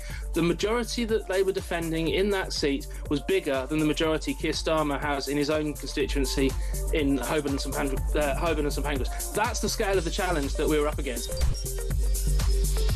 They know that jobs, well-paying jobs are at stake, and that they are being destroyed by the drive towards net zero. And you're, of course, absolutely right. The jobs that are being created, that will be created from net zero, won't be in Britain, they'll be in China, as has happened.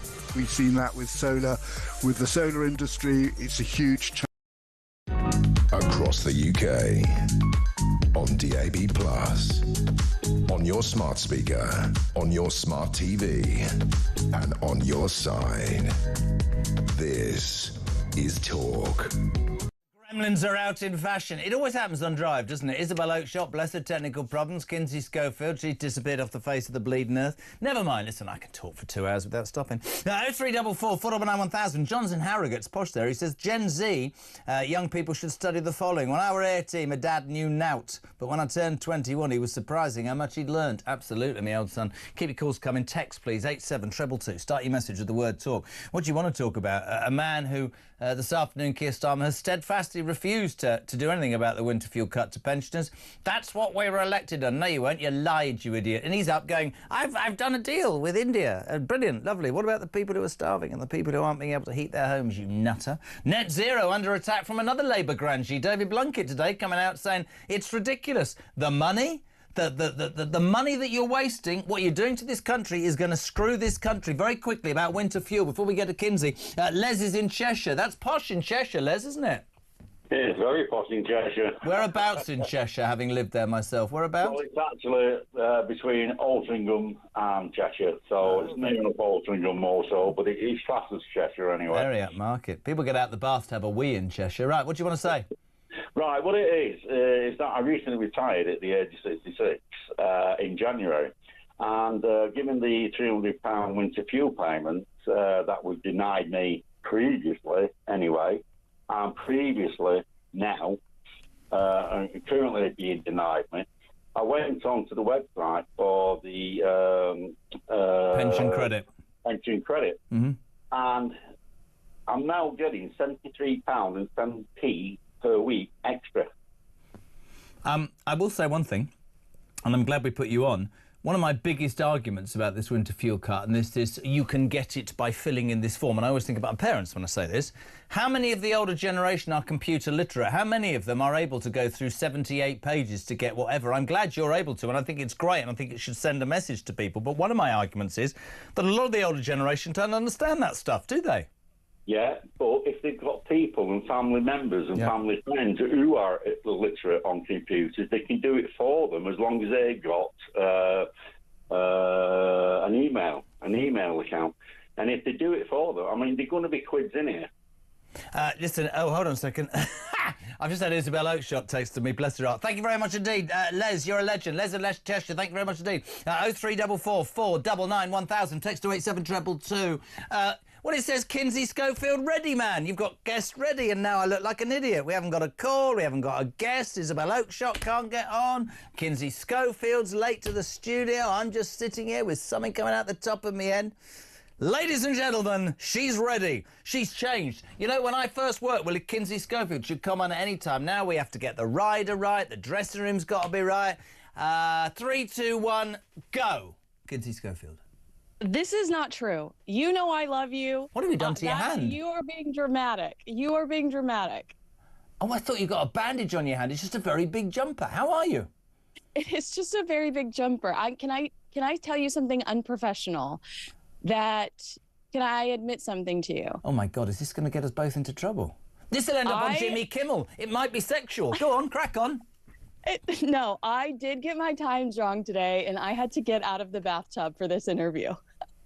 Ryan, you missed such a fantastic opportunity. Why did you make me wait? We could have just done this interview. You had to get out the bathtub. I'm so sorry. What are you doing? No, it was all me. It was all me. I didn't like my hair today, so I was going to redo my hair. I like your hair every day. Oh, thank you. Thank you. Can you explain to me what time it is in LA? Let's cut to the... What time is it? It's 9:30. You're a bathtub sort of girl. A lot of people like to shower, but I did not mean to get us down this road. Okay? You like washing in dirty water. You are out of control. Have you got a duck? Of course I do. How many ducks have you got? I do have a duck collection. I love collecting ducks. And over where in your neck of the woods, you can get ducks that look like little kings and queens. There's plenty of right, yes, I'm not going down that road. Are these rubber ducks, by the way, that they float amongst you when you're in the bath? No, I have them on display. It's more of an artistic expression. Are they china or rubber? They're rubber. I love this. It's such a lovely thought. We've managed to go from net zero and people not being able to afford to heat their homes to Kinsey Schofield in her bathtub surrounded by rubber ducks. I love it. The reason I grabbed you out of the bathtub, and frankly, I wish we'd left you in there and no, I'm joking. The BBC, which is about as high up on my list as Meghan Markle and ranks alongside Keir Starmer as an organisation that I think is just appalling, has come out with this statement this afternoon because they finally realised that their interview with the Duke of Sussex, I'm going to call him Harold, was absolutely outrageous. They've come under fire. Do you know about have you seen what they've said? Because it's extraordinary. The BBC has admitted to a lapse in our usual high editorial standards over the Duke of Sussex interview. Richard H, maybe that's him, former close protection officer, told the Today programme the decision to downgrade the Duke's security arrangements was a good old-fashioned stitch-up, calling it retributive justice for Mexit and an act of spite from the royal household. Mr H made his comments on Radio 4's flagship news programme after the Duke lost a Court of Appeal legal challenge, Kins. He agreed with the Duke's assessment that the court defeat was a good old-fashioned establishment stitch-up. Dashini David, the presenter of Saturday's edition, failed to challenge it. In a statement today, wow, the BBC, the British bloated corporation, on the Corrections and Clarifications website, they said the programme covered the latest developments in the story of Prince Harry and his legal case around protection for him and his family in the UK, and interviewed former close protection officer Richard H to get a broader understanding. Claims were repeated that the process had been an establishment stitch-up, and we, as a broadcaster, failed to properly challenge this and other allegations. This case is ultimately the responsibility of the Home Office, and we should have reflected their statement. The Home Office has described the government's protective security system as rigorous and proportionate. The BBC acknowledged that it should have given the view of Buckingham Palace, which had previously stated all of these issues have been examined repeatedly and meticulously by the courts. The corporation said, this is my favourite line, Kinsey Schofield, from the British bloated corporation, this was a lapse in our usual high editorial standards. I feel like swearing. What a load of old crap that is. Biased, bloated, unfair broadcasting. Unbelievable. To me, it was hard that Prince Harry, to process that Prince Harry chose this particular outlet to have this conversation with about fearing for his life and his security, when this is the same corporation that the recent inquiry found hid the deception that went into securing the Panorama interview with his mother, Princess Diana. Between Martin Bashir and Princess Diana, we found out that he forged documents so Diana thought that her royal protection officers were spying on her, taking that information and giving it back to Prince Charles, and that they were doing something whatever with that information. Diana was so upset by this, she fired her royal protection. Now she no longer has this intel. Now she no longer has these people that are so incredibly well trained when it comes to protecting members of the royal family. She jumps in a car with Dodi and isn't wearing a seatbelt. She doesn't know who's driving the car. The driver of the car allegedly had some substances within his system. And you talk to people like Ken Worf, who used to protect not only Princess Diana, but Prince Harry. And he said, I would have never let her in that car. There's no way she would have been in that car had I been there for her and with her. And people say the reason she dismissed her royal protection was because of this conversation with Martin Bashir. The BBC found within its own inquiry that they handled it incorrectly, that they covered this up. And then Prince Harry would sit down with the BBC and say, I'm worried about my protection, I'm worried about my safety. He shows no loyalty anywhere. And it goes to show how much lack of homework or due diligence goes into anything he does. I could not agree. In all my time of working with you, I could not agree more, because I mean, the whole basis for Harry and Meghan's, but specifically Harry's approach, it seems, to almost everything in his life. I mean, I've swallowed all the crap about being a spare and I'm this and I'm that. He's just a spoilt little kid, basically, who's never, ever grown up. But the one thing that I admired, actually about both of them for a while, was that the legacy, the memory, the things that their mother did and what she meant to the United Kingdom, they were going to take forward. For this hypocrite, right, to go off to America and slag off the royal family whilst getting money is one thing. But you're so right. To sit down with an organisation that can be put front and centre at one of the reasons why all of those nightmares happened. That Bashir interview was a disgrace. They lied. It was absolutely made up. It's not for us to pontificate about what that did to her in the future. But I will say absolutely this. They sit and they tell me, they go, oh, you're anti the BBC. It's the state broadcaster. We're not biased. You're incompetent. You're biased. You have ideology like our government. And Harry, by doing that interview, is an absolute hypocrite, a complete hypocrite. And yeah, that as an emotion, Kins, and it winds me up, you know it does, runs through almost everything about those two hideous human beings. It's about me, isn't it? It's not about... The one thing I've always believed about the royal family, and people will criticise me for this, not everybody is a royalist, but I believe that the royal family predominantly care about giving back and trying to do right by the country. And some people might look and go, oh, you've got big palaces and you've got all that. My dad worked for the Queen Mother for 41 years. The civil list, which is what they got from the government in return for the service they did, it never covered for the last 30 years of her life the cost that she did. So the people will go, yeah, but she had money. Yeah, they had money, but they also put a lot in. These two put nothing in. But to sell his soul to the BBC and for them to be that incompetent when it comes to broadcasting, to not even pick them up, sums it all up to me. I'm not surprised they got into bed together. And today, by the way, you know, one of his oldest pals, Ben Goldsmith, has described Prince Harry and his actions as unforgivable.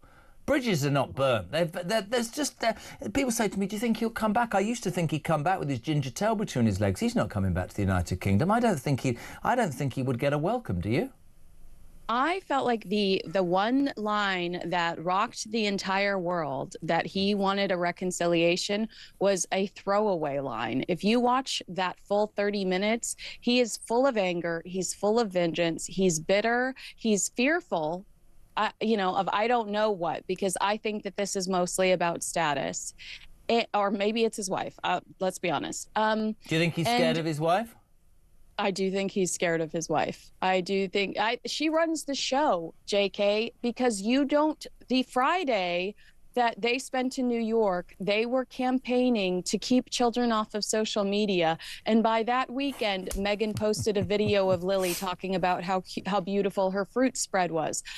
We know who wears the pants in the family. Prince Harry sat and told the BBC that same Friday, I'm so glad my kids are too young for social media. Within days, Meghan Markle is posting their children on social media. It's Archie's birthday. We get another picture of the back of his head from Meghan on social media. Harry sits on the BBC and says, my children are at risk. Meghan's posting pictures of... You don't post pictures of your kids on social media if you think that there is a threat. You absolutely do not.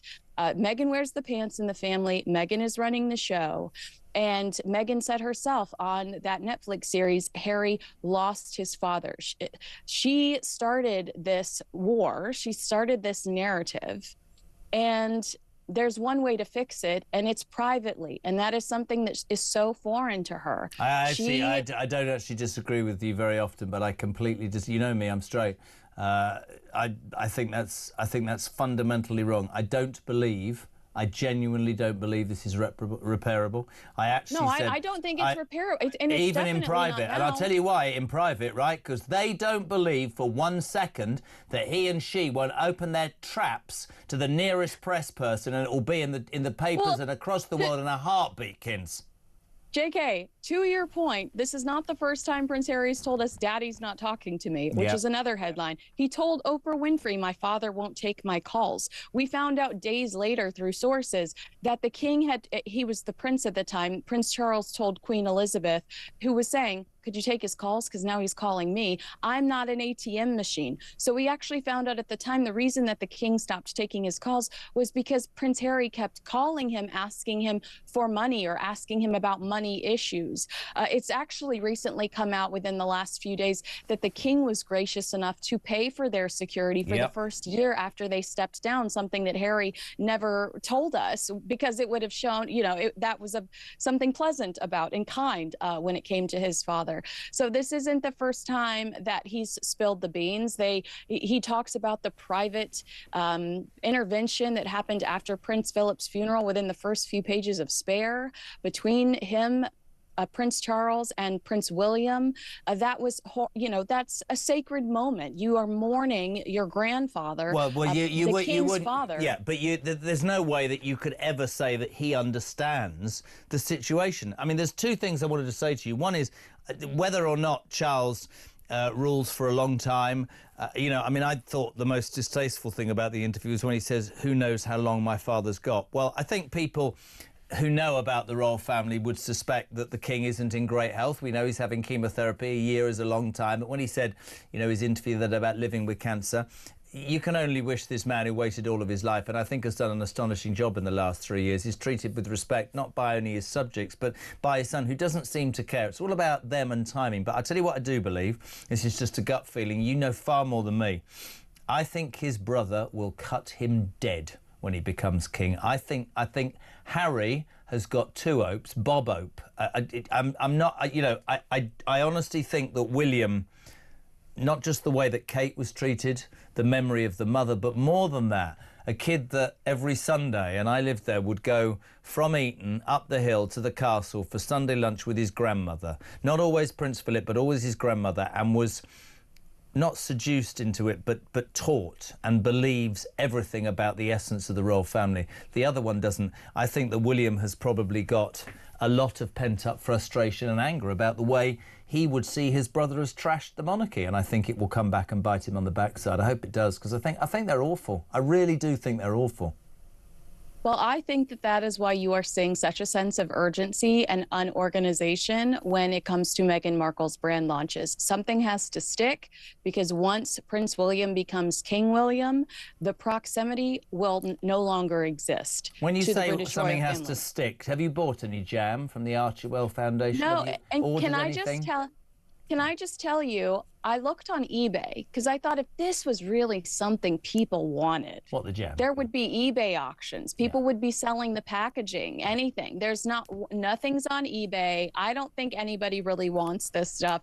Meghan released a podcast today patting herself on the back for selling out, and Sorry, she released a podcast saying I've sold 12 tins of jam or cut pots exactly. Honestly, I can't even use the right word on this show. I'll get into trouble. Before we let you go back to you, are you going back to the bath, by the way? No, I think I'm done.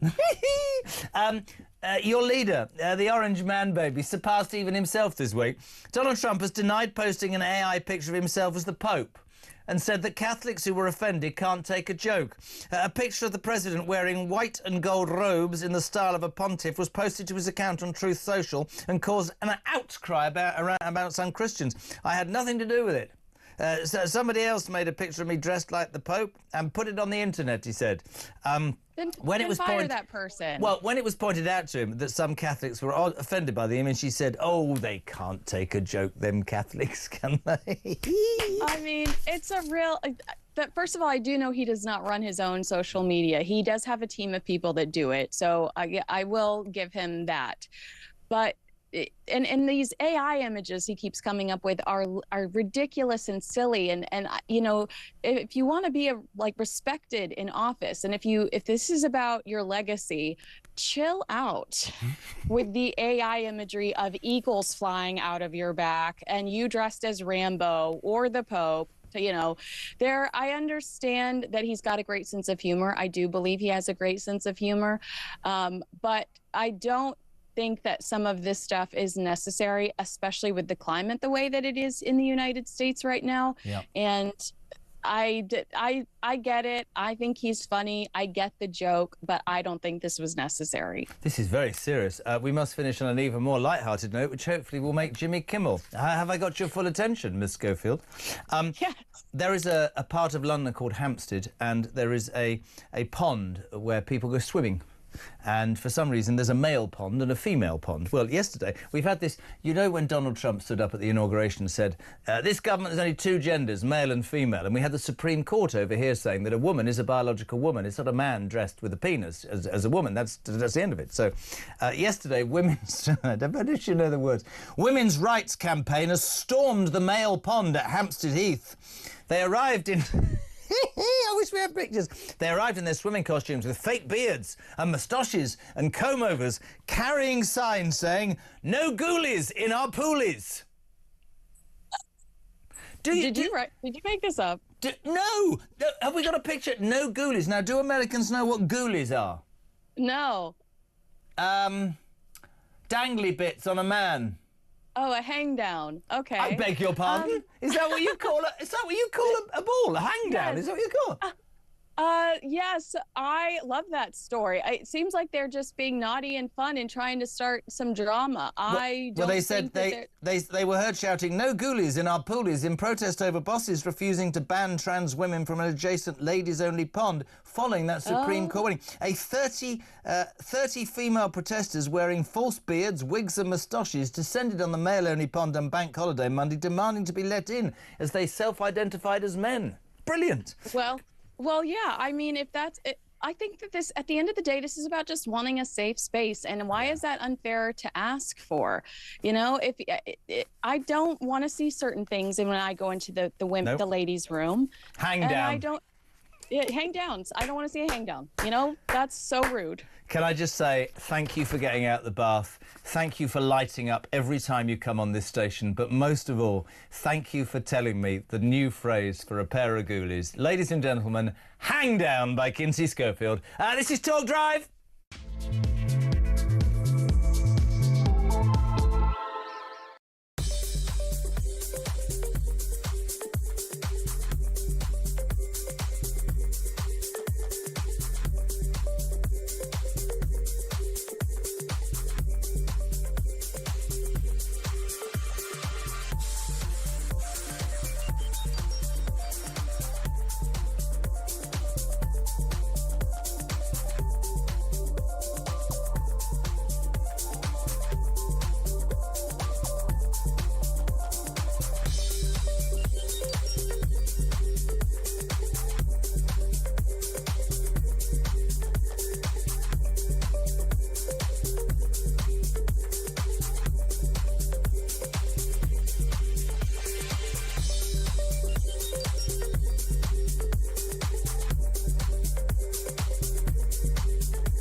Across the UK, on DAB+, on your smart speaker, on your smart TV, and on your side.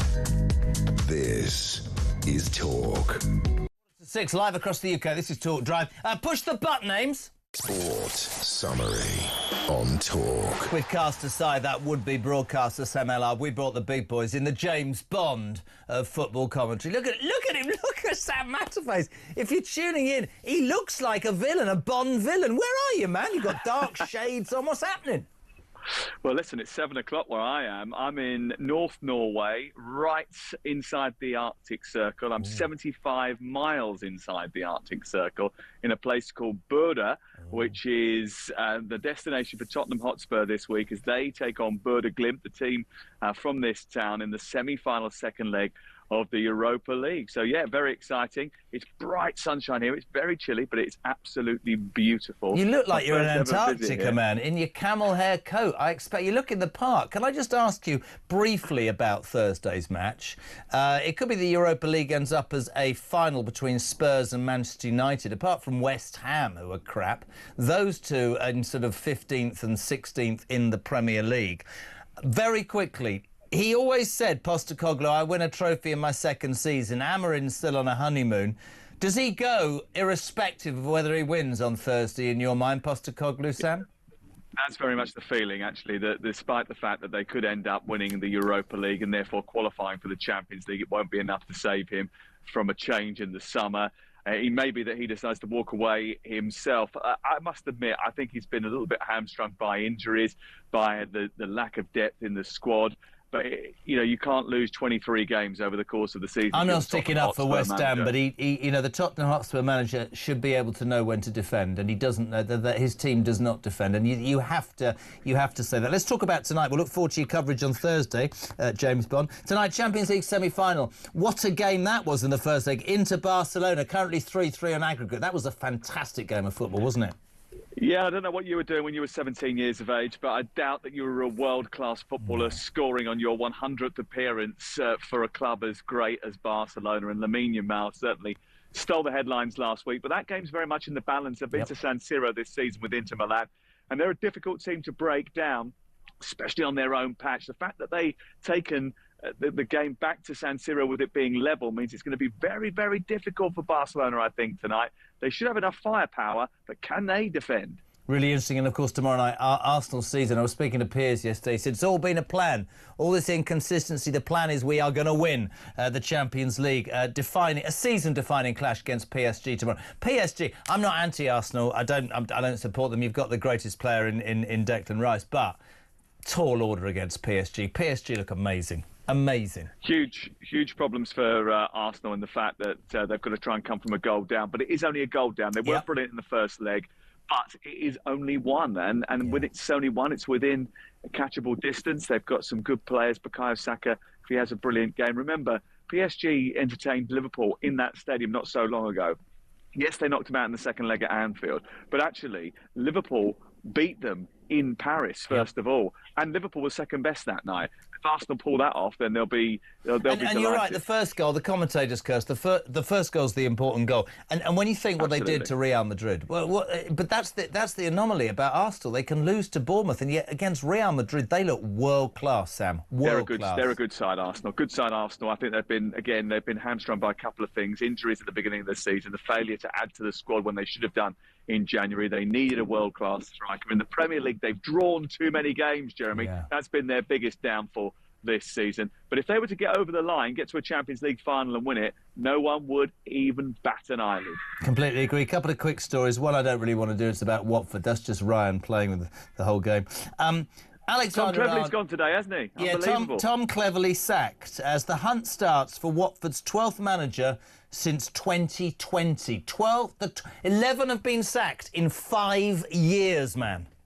Yeah, it's the way they operate, keeping people on their toes. I'm not necessarily sure it's a great system for long-term planning, but Tom Cleverley, I think, did initially a very, very good job. I think it'd be disappointed that they didn't get into the playoffs this year, Watford, and that's their aim every season. He's gone from being massively happy when Luton got relegated on Monday, waving things on social media, to totally depressed today. The other big news story of the week, football-wise, Trent Alexander-Arnold to Real Madrid. I don't know Jamie Carragher, but I wish he'd shut up. All I hear is these people going, oh, he's going to lose the respect. The kid's been there since he was 6. The biggest club in the world come for you. Given, nearly 22 years. Let him go off with thank you very much, go and find your way and have a good time. Is that not the way to behave? Well, look, I think that the Liverpool fans are definitely upset about the fact that they didn't get a transfer fee for him. They have committed a lot of time, energy and expenditure in developing this talent, and they would have liked to have accrued some sort of recompense. He for didn't his cost them services. anything, you could argue, though, Sam, couldn't you? Yeah, but they put a lot into him, though, Jeremy. Yeah. I mean, he was in the academy since he was very young, and they obviously helped bring him up. I think from the outside looking in, we all think he's a brilliant player. Why shouldn't he go out and express himself and win and challenge himself at Real Madrid? But if you are a supporter of that club, you want him there. You hurt when Declan Rice left West Ham United. I hurt when Mason Mount left Chelsea and when Conor Gallagher was sold to Atletico Madrid. When it's your club, when it's your team and you're losing one of your best players, that's hurtful. We don't want that to happen. But for Trent, I think it's a great opportunity. You've released a bit of information I didn't know because I'm married to a Chelsea fan who's indoctrinated my son to be a Chelsea fan. His entire family are Chelsea fans. So you're a blue nose, are you? Did you not know that? No. Dear. Well, you know now that there you go. See, you can pour scorn on my team who've had a terrible.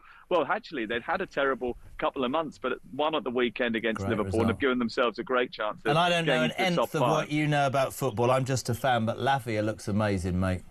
He was brilliant on Sunday, and if they can keep him fit between now and the end of the season, which has been his problem, then they've got a great chance of getting into those Champions League places. By the way, Newcastle-Chelsea, which is a massive game in the race for a Champions League place, is live and only on talkSPORT this Sunday, 12 o'clock. And guess who will be there in Newcastle at St James's Park?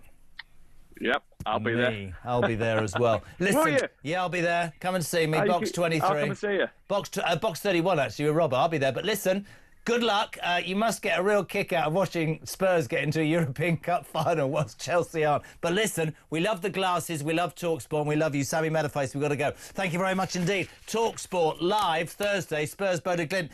Tomorrow, Arsenal, of course, PSG, and tonight, Barcelona, Inter Milan. This is Talk Drive.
Industry. You know, there's an important point about justice being seen to be done. And I think the major problem we have with the integration tribunals at the moment is that justice is rarely seen to be done. We see all these crazy-looking decisions coming out of the tribunal, and anyone who wants to understand them has to read through a 40-page case decision. It shouldn't be this complicated. We have spent the last sort of 4 or 5 decades wrapping this issue up, or issues around asylum and immigration, in lots and lots of really complicated law.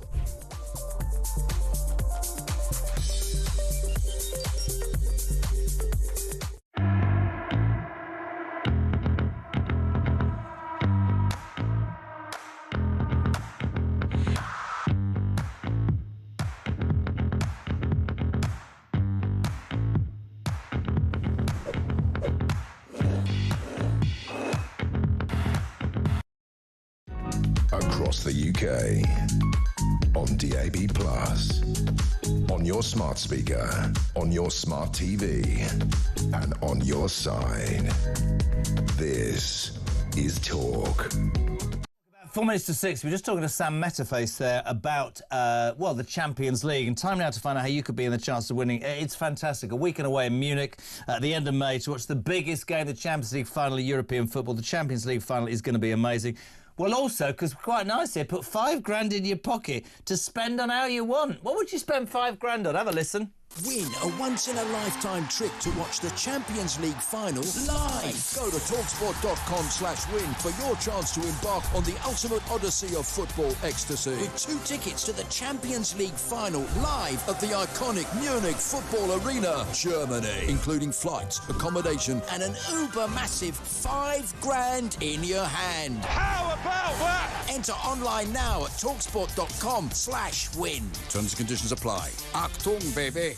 18 plus, UK excluding Northern Ireland. For a chance to win that VIP trip, simply text the word football to 83338 by the 16th of May, 11 p.m. A text will cost you £2 plus one standard network rate message. You must have bill payer's permission, or you can just send your name and number by post to Champions League Final Comp, PO Box 3190, Colchester CO2 8GP.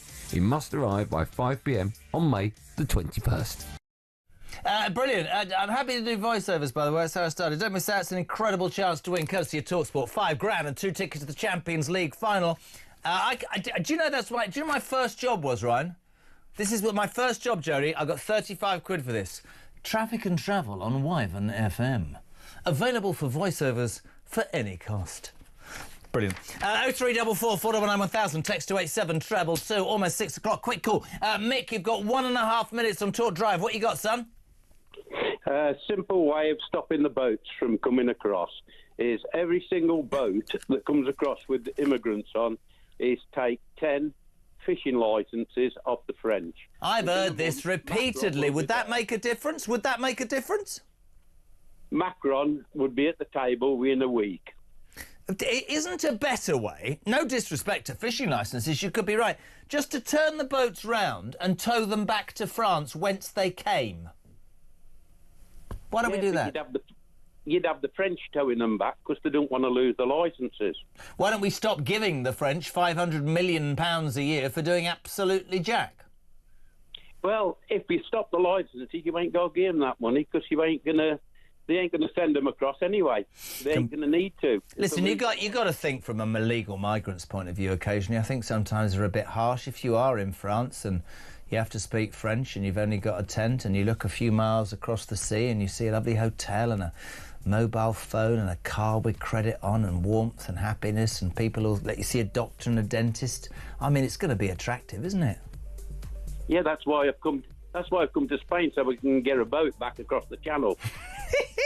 Mick's in Spain, good man. Almost 6 o'clock. We're live across the UK. We've got an exclusive in the next hour, by the way. John Bolton, former Donald Trump National Security Advisor, who's a lot to say about Donald Trump, the 47th President of the United States. John Bolton, live and exclusive on Talk Drive after the news at 60344 499 1000. Text to 87222. Start your message with the word talk. But, my friends, the news at 6 is next.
across the UK. On DAB+, on your smart speaker, on your smart TV, and on your side. This is Talk.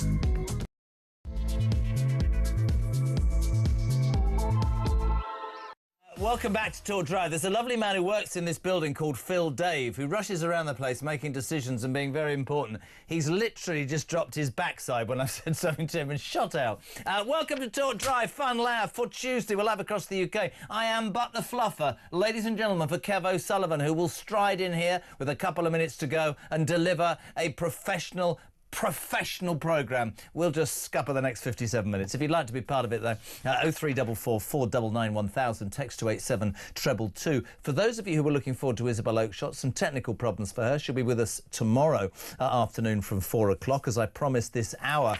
Bit of an exclusive for this show. John Bolton, former Donald Trump National Security Advisor, who doesn't really like the Orange Man baby anymore. Is that because he was fired or because he disagrees vehemently with everything that Donald Trump has now done? Loads coming up with him. We start this hour, though. Good friend of the show. Delighted to have him on. Ben Habib, chairman of Great British PAC, former MEP and Brexiteer. A very good evening to you, Ben. How are you? Good evening. Very well, Jeremy. Good to be on. How are you? I'm all right, my friend. I'm going to start slightly differently, if you don't mind. Slightly differently.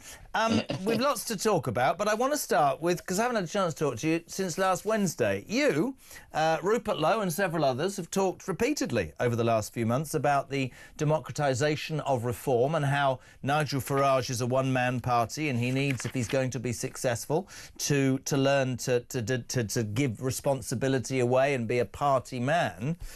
I'm not sure the British public agree with you, are they, after last Wednesday? It was pretty stunning for reform, wasn't it, Ben? I mean, I'm absolutely delighted by the vote that reform got. And, of course, it reaffirms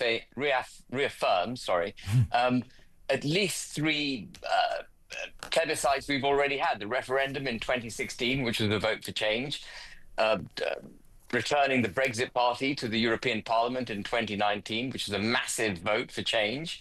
And then, of course, Boris Johnson's victory to get Brexit done, which, by the way, as you and I know, hasn't properly been executed yet.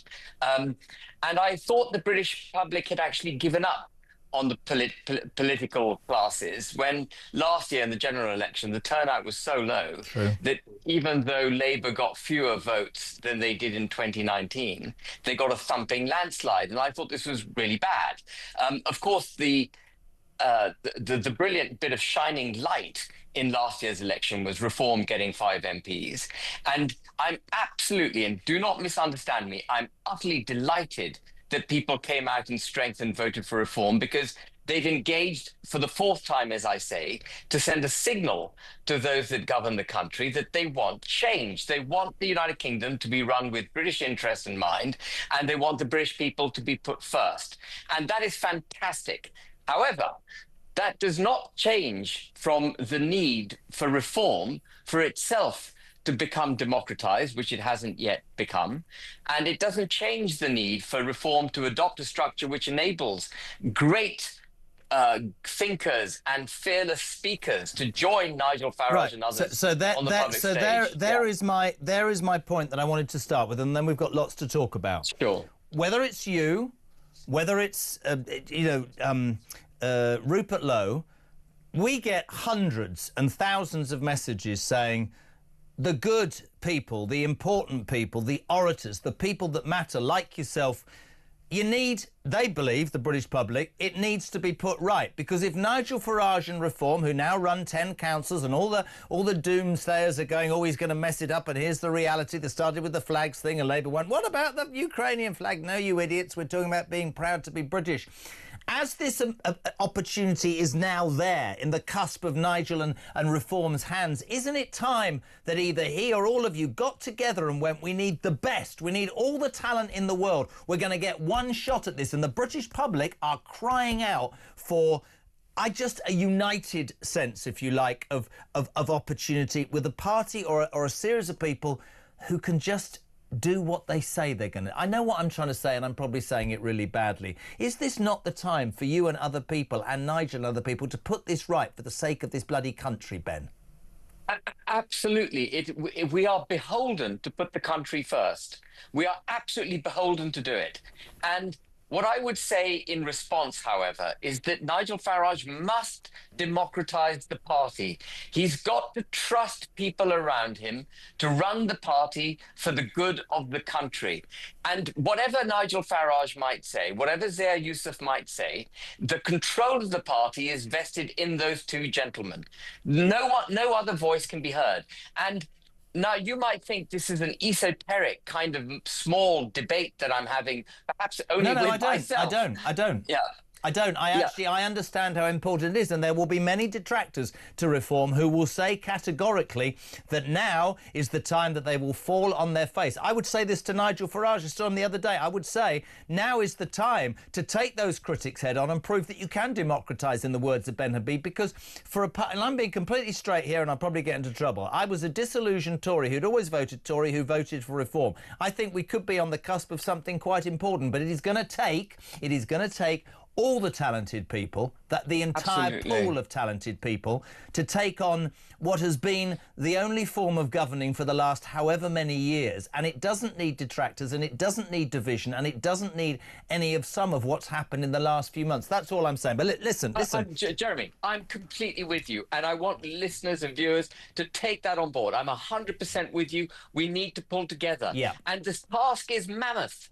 The task is mammoth, as you pointed out. We've got 40 years of bad governance to unpick. And also, we need to restore the United Kingdom. One of the things that I remember when Rupert and the problems with Nigel, had Nigel gone too much to the centre, I deplore. Somebody said to me earlier, the thing about when you get into government, you have to go towards the centre and you can't get rid of this and you can't get rid of that. I would rather reform a bit like Trump stood up and said, we're going to get rid of the blob, we're going to do this, we're going to do that, we're going to do the other. And if we fall on our backsides, at least we've been true to our words. But that's my little rant. Now, can I just say one thing before we move on? It's not a matter of rather. You've hit the nail on the head. That is precisely what reform has to do. It's not a rather, I prefer this. Reform has to come out unequivocally in favour of a proud, independent, prosperous United Kingdom, making policies for British interests, with British people's interests first, and to hell with the international order, to hell with international law, to hell with quangos. We are going to put this country first and do it unashamedly. If reform does that, frankly, they will be inundated with support and votes. That is what the British people want. Every election, when they've been given an opportunity to vote for that, they've voted for it. Going to the centre right now, the so-called centre, is a big mistake. It's a big mistake. Stay with the silent majority. The majority want it. I completely agree. Good, we've had that. Now, let's go to the world's dreariest man. The cynics would say about Keir Starmer that the man has no conviction, no idea, and has managed in the space of about 11 weeks to come out with the worst policy ever in the history of being a Prime Minister, namely that he's going to take away the fuel allowance for pensioners, and there was a big uproar. Over the weekend, Wes Streeting, and I don't care what anybody, I know Wes Streeting, he is definitely on manoeuvres, and McSweeney definitely wants him in 10 Downing Street. Won't disagree with anybody who says that. He said, and I quote, I think that the policy of that damaged the party at the local elections. Today, the Welsh Labour leader, never heard of her, but she's called Baroness Morgan, hardly surprising if she's Welsh. She said, I'm losing patience with Keir's policies. He spent the day saying, I've struck a deal with India. Whatever. Is that a distraction or is it good work? The fact of the matter is, Keir Starmer, the people in your country and even in your own party are beginning to question whether you have any idea of the division, the upset and the lack of belief the British people have in you as their Prime Minister. I didn't tell you this last week. I had Matthew Talbot on, the only left-wing ex-advisor on. He looked me full square in the face and he said, Keir Starmer will not fight the next election. Moves are already afoot. Richard III will be gone because she can't add up. Ed Miliband's toast because the grandees are all out already having a go at net zero. But he said that at some point before the next election, somebody will take Starmer aside and say, you got us elected. That was incredible. Thank you very much indeed. You're now a problem. I genuinely said that to me. Yeah, well, I'm not surprised, but I don't know who they replace him with because I think they're incredibly low caliber. One of the other things. Well, this man, Wes Streeting, is a Blairite, and remember, Blair put the foundations in place for the destruction of this country's constitution, and Wes Streeting will do more of the same. We need people, as we were discussing in the first segment, who are going to put the United Kingdom first. There isn't a single individual. Oh, there may be. Graham Stringer. He springs to mind. He's a proper Brexiteer. He's Labour. He believes in this country. But, you know, would Graham Stringer make the vote for the Labour Party? I don't know. I think the interesting thing is, and I thought, but we didn't speak yesterday for a few days, but of course, yesterday was VE Day, and we had the reform thing about flags and Labour. What about the Ukraine flag? You're missing the point, you idiots. We're talking about being proud of Britain, and I thought it was utterly fantastic. But I think we have a government that aren't proud that we're British, don't talk this country up, are in charge of a party and almost a mindset nowadays, which is we better apologise for this, that and the other. What about standing up and saying, we did that right? I hear all the slavery crap. We were the people who went and said, yes, we've made a mistake and we're going to end it across the world. But no credit for that. There'll never be credit for that. No. These people want to slag off the United Kingdom. And I, listen, unashamedly, there are things at the moment that break my heart and embarrass me, namely the government and the way that we treat certain people. But at the same time, I want us to get back to how Britain, well, Great Britain, because I'm still proud to be British. This is the fight that's still going on, Jeremy. The people like Keir Starmer and a large proportion of Tory MPs and Labour MPs, more pertinently Labour MPs now, actually think that we're better off being governed through global principles, through supranational institutions. And so they will never be proud of the United Kingdom, because in instilling British pride and confidence, it makes it more difficult for them to give effect to their agenda to be run through the EU. They'd much prefer us to be ashamed of ourselves. Then they can make the argument, actually, we're better off being part of Brussels or being under Brussels' boot, because they know what they're doing. We in this country are utterly hopeless unless we're part of this other greater thing. They've done it successfully with member states. Brussels has done this successfully with member states right across Europe. The Germans are so cowed now as a nation that they will not stand up for themselves. And they're even passing laws to outlaw freedom of speech in the political arena, which, by the way, is a breach of the European Convention of Human Rights. You know, the whole thing has gone crazy. And this is the battle. This is the battle of Western civilization between nation states on the one hand and supranational institutions, international law, unelected bureaucrats on the other. And we have to win that fight. We have to win the fight for the United Kingdom. And we saw it being played out in this debate over flags. You're so right to mention the debate over flags. It's not a small debate.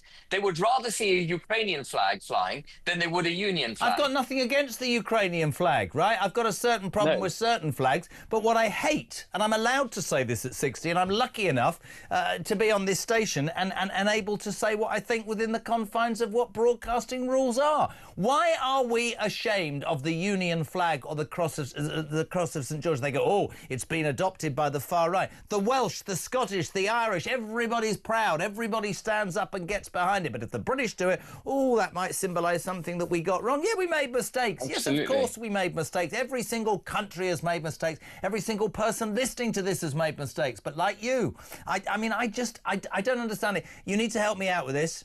Right, Chris from Bucks. Ben, just approach Nigel and kiss the two of you up. It's the first time I've heard fire in you. I want you in the next government. But this for you as well, Cedric. On the day that Keir Starmer's number 10 said, no, we're not deviating, we're still taking away the money from the pensioners, he's been going on about an Indian trade deal. Cedric says, why aren't you covering the importance of the cheap Indian labour deal? Ben Habib? I mean, there is no reason for this country to have a trade deal with India. What benefit do we get out of a trade deal with India? Any goods we produce, which they want to buy, they have to buy anyway because they're high-tech goods made in the United Kingdom, incapable of being bought from anywhere else. We're not going to get any greater number of exports to India as a result of a trade deal. This favours, when you have a trade deal of the kind that's so imbalanced between the United Kingdom and India, where we have such high standards, such high regulations, such high taxes, versus low cheap labour, low standards, low regulation in India, it is India that's going to get all the benefits because they'll be able to flood our markets with their cheap goods. And actually, I understand that he's given in to allowing Indian companies based in the United Kingdom not to pay employers' national insurance as a result of this trade deal. How the hell is that equitable for the British people to be giving a break to Indian companies operating in the United Kingdom? That's not for our benefit.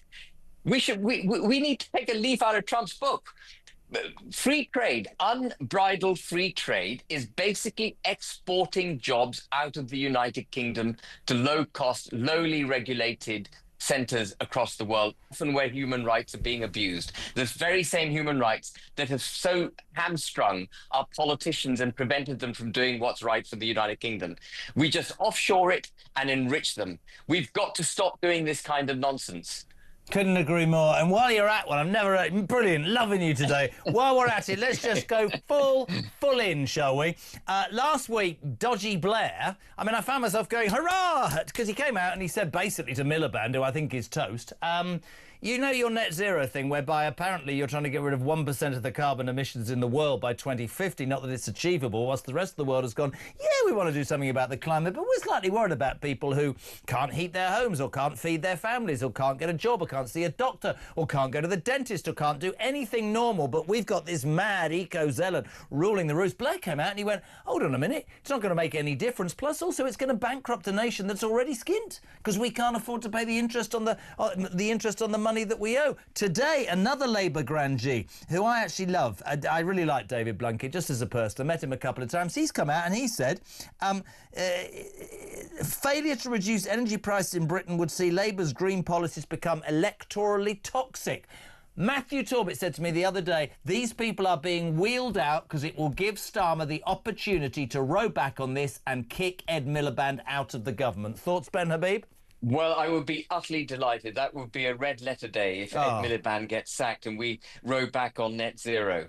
The Tories made some attempt to row back on the 2030 targets. Do you remember they put them all out to 2035? They removed some of the penalties associated. And they've cancelled it all. And they've doubled down on net zero.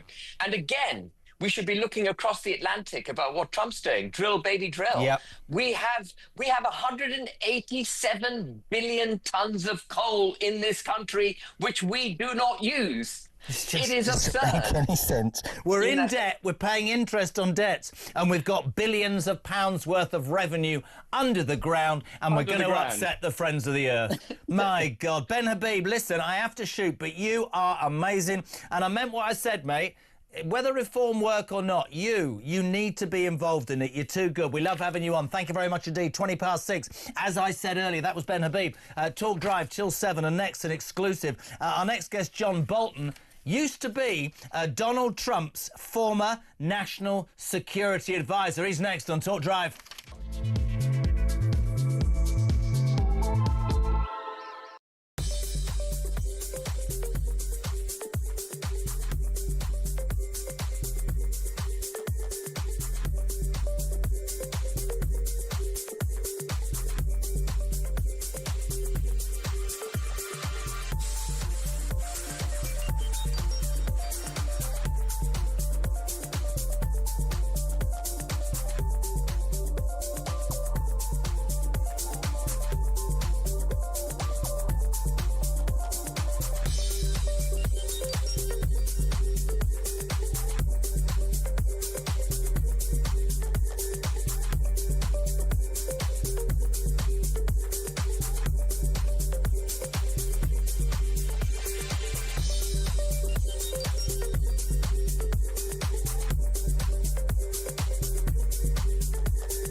Nigel Farage and Reform do not have to do anything at the moment other than not be Labour or the Tories. You know, all he has to do is not be Keir Starmer and not be Kenny Badenoch. Right. Now, but also, I think what will also become a key battleground, of course, will be this business that was introduced by Zia Yusuf on Sunday and Laura Kunsberg and other shows, where he says, you know, we're going to actively challenge the reform councils where we are, particularly in Kent, which will be an interesting one.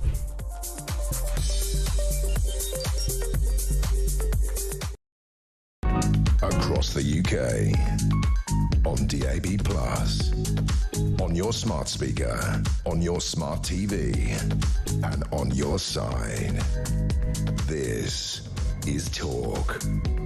6:23, John Bolton, former Trump National Security Advisor, minutes away from Talk Drive. Kev O'Sullivan is here from 7. Pete says, could Kevin please just do one show without mentioning Meghan Markle? I think he's morphing into Piers. I think he really must like her, as he goes on and on and on about it. Trust me, he doesn't like her. He's angry because he, like the rest of us, can see through the pots of jam and the fakeness and how she's taken on the royal family. We don't like it. 0344 499 1000 to 7 Oaks. It's posh. It's in Kent, and Simon is on Talk Drive. Si, you got a couple of minutes. What you got for me?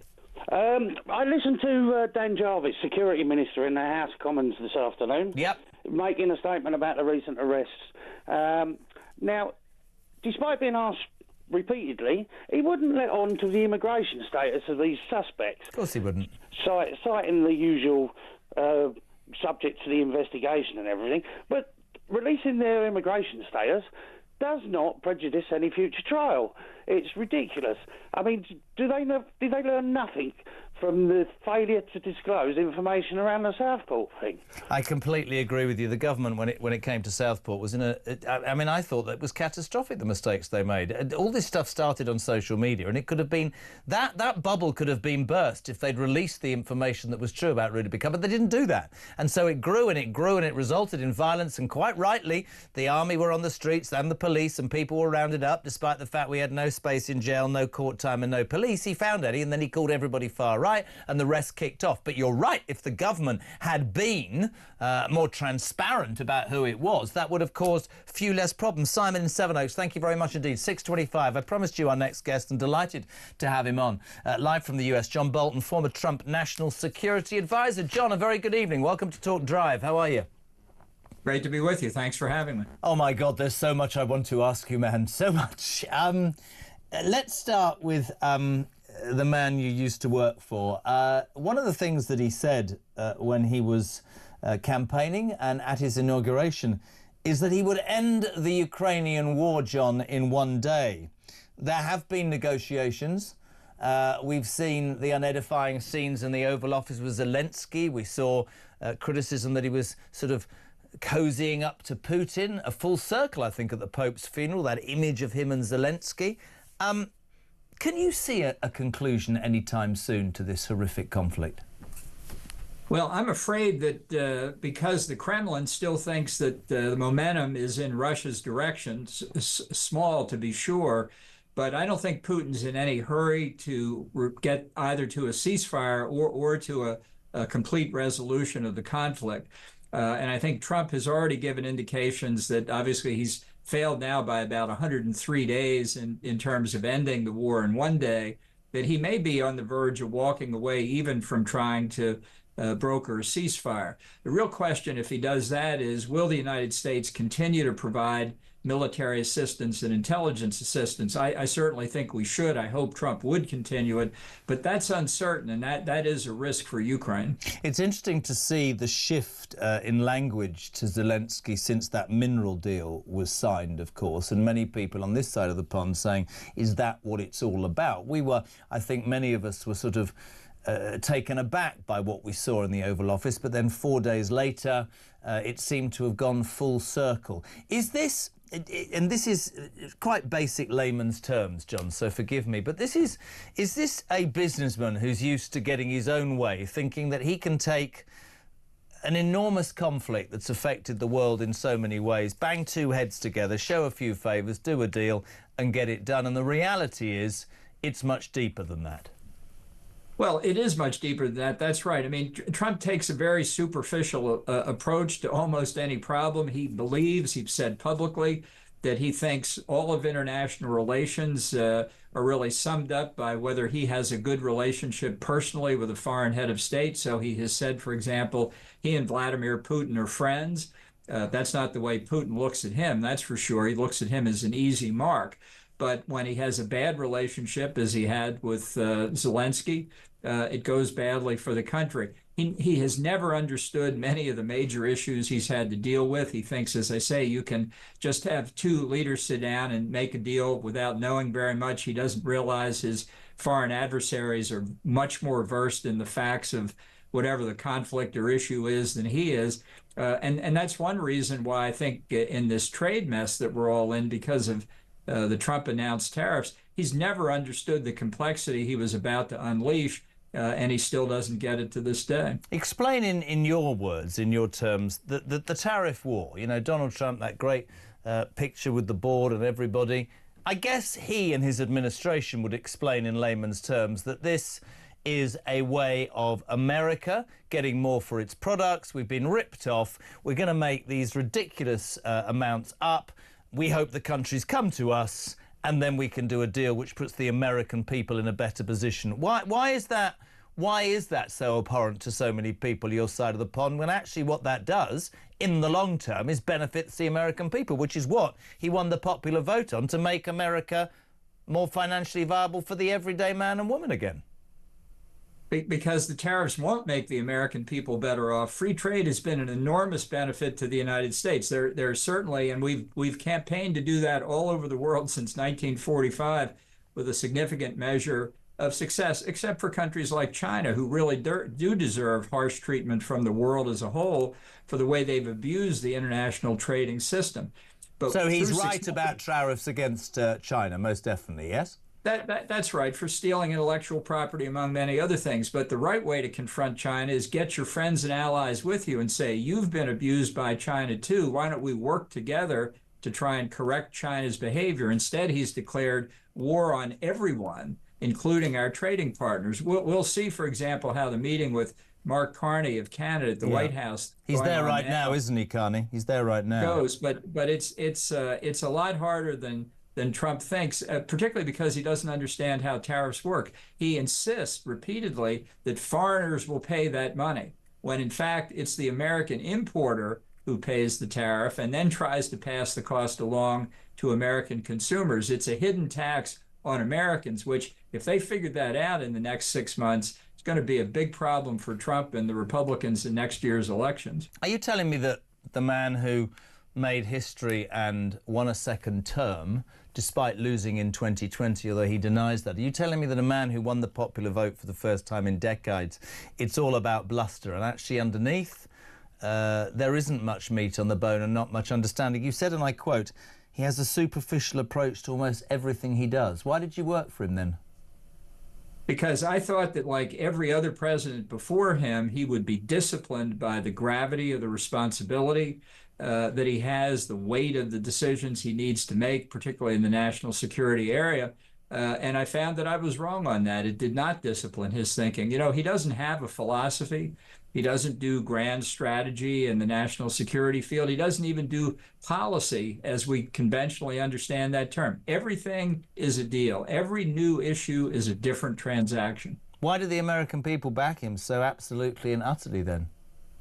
Well, they didn't back him so absolutely and utterly. He won the popular vote and he destroyed he won the popular vote. He won the electoral college and he destroyed the Democrats, didn't he? I mean, that's a fact.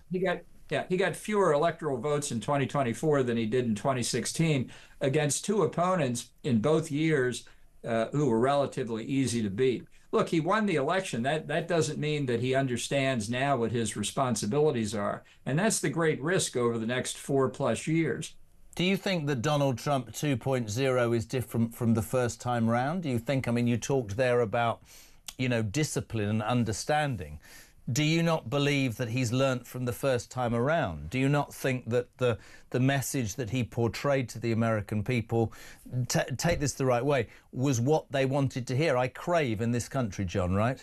I crave a conviction politician who would stand up and say to the British people, there's what I think needs doing. You vote for me and I will do that, and I will take detractors on. I will take legal detractors, I will take newspaper detractors, media detractors, because that is what you've asked me to do. We don't have that here. We have a bunch of wet, beige politicians who govern by, well, focus group and what their advisors tell them. From this side of the pond, many people would say we could do with somebody like Donald Trump, who's got the cojones to stand up and say, I'm not listening to the political elite. This is what the people voted for, and this is what I'm going to do. There's your issue, if I'm being honest, from our point of view.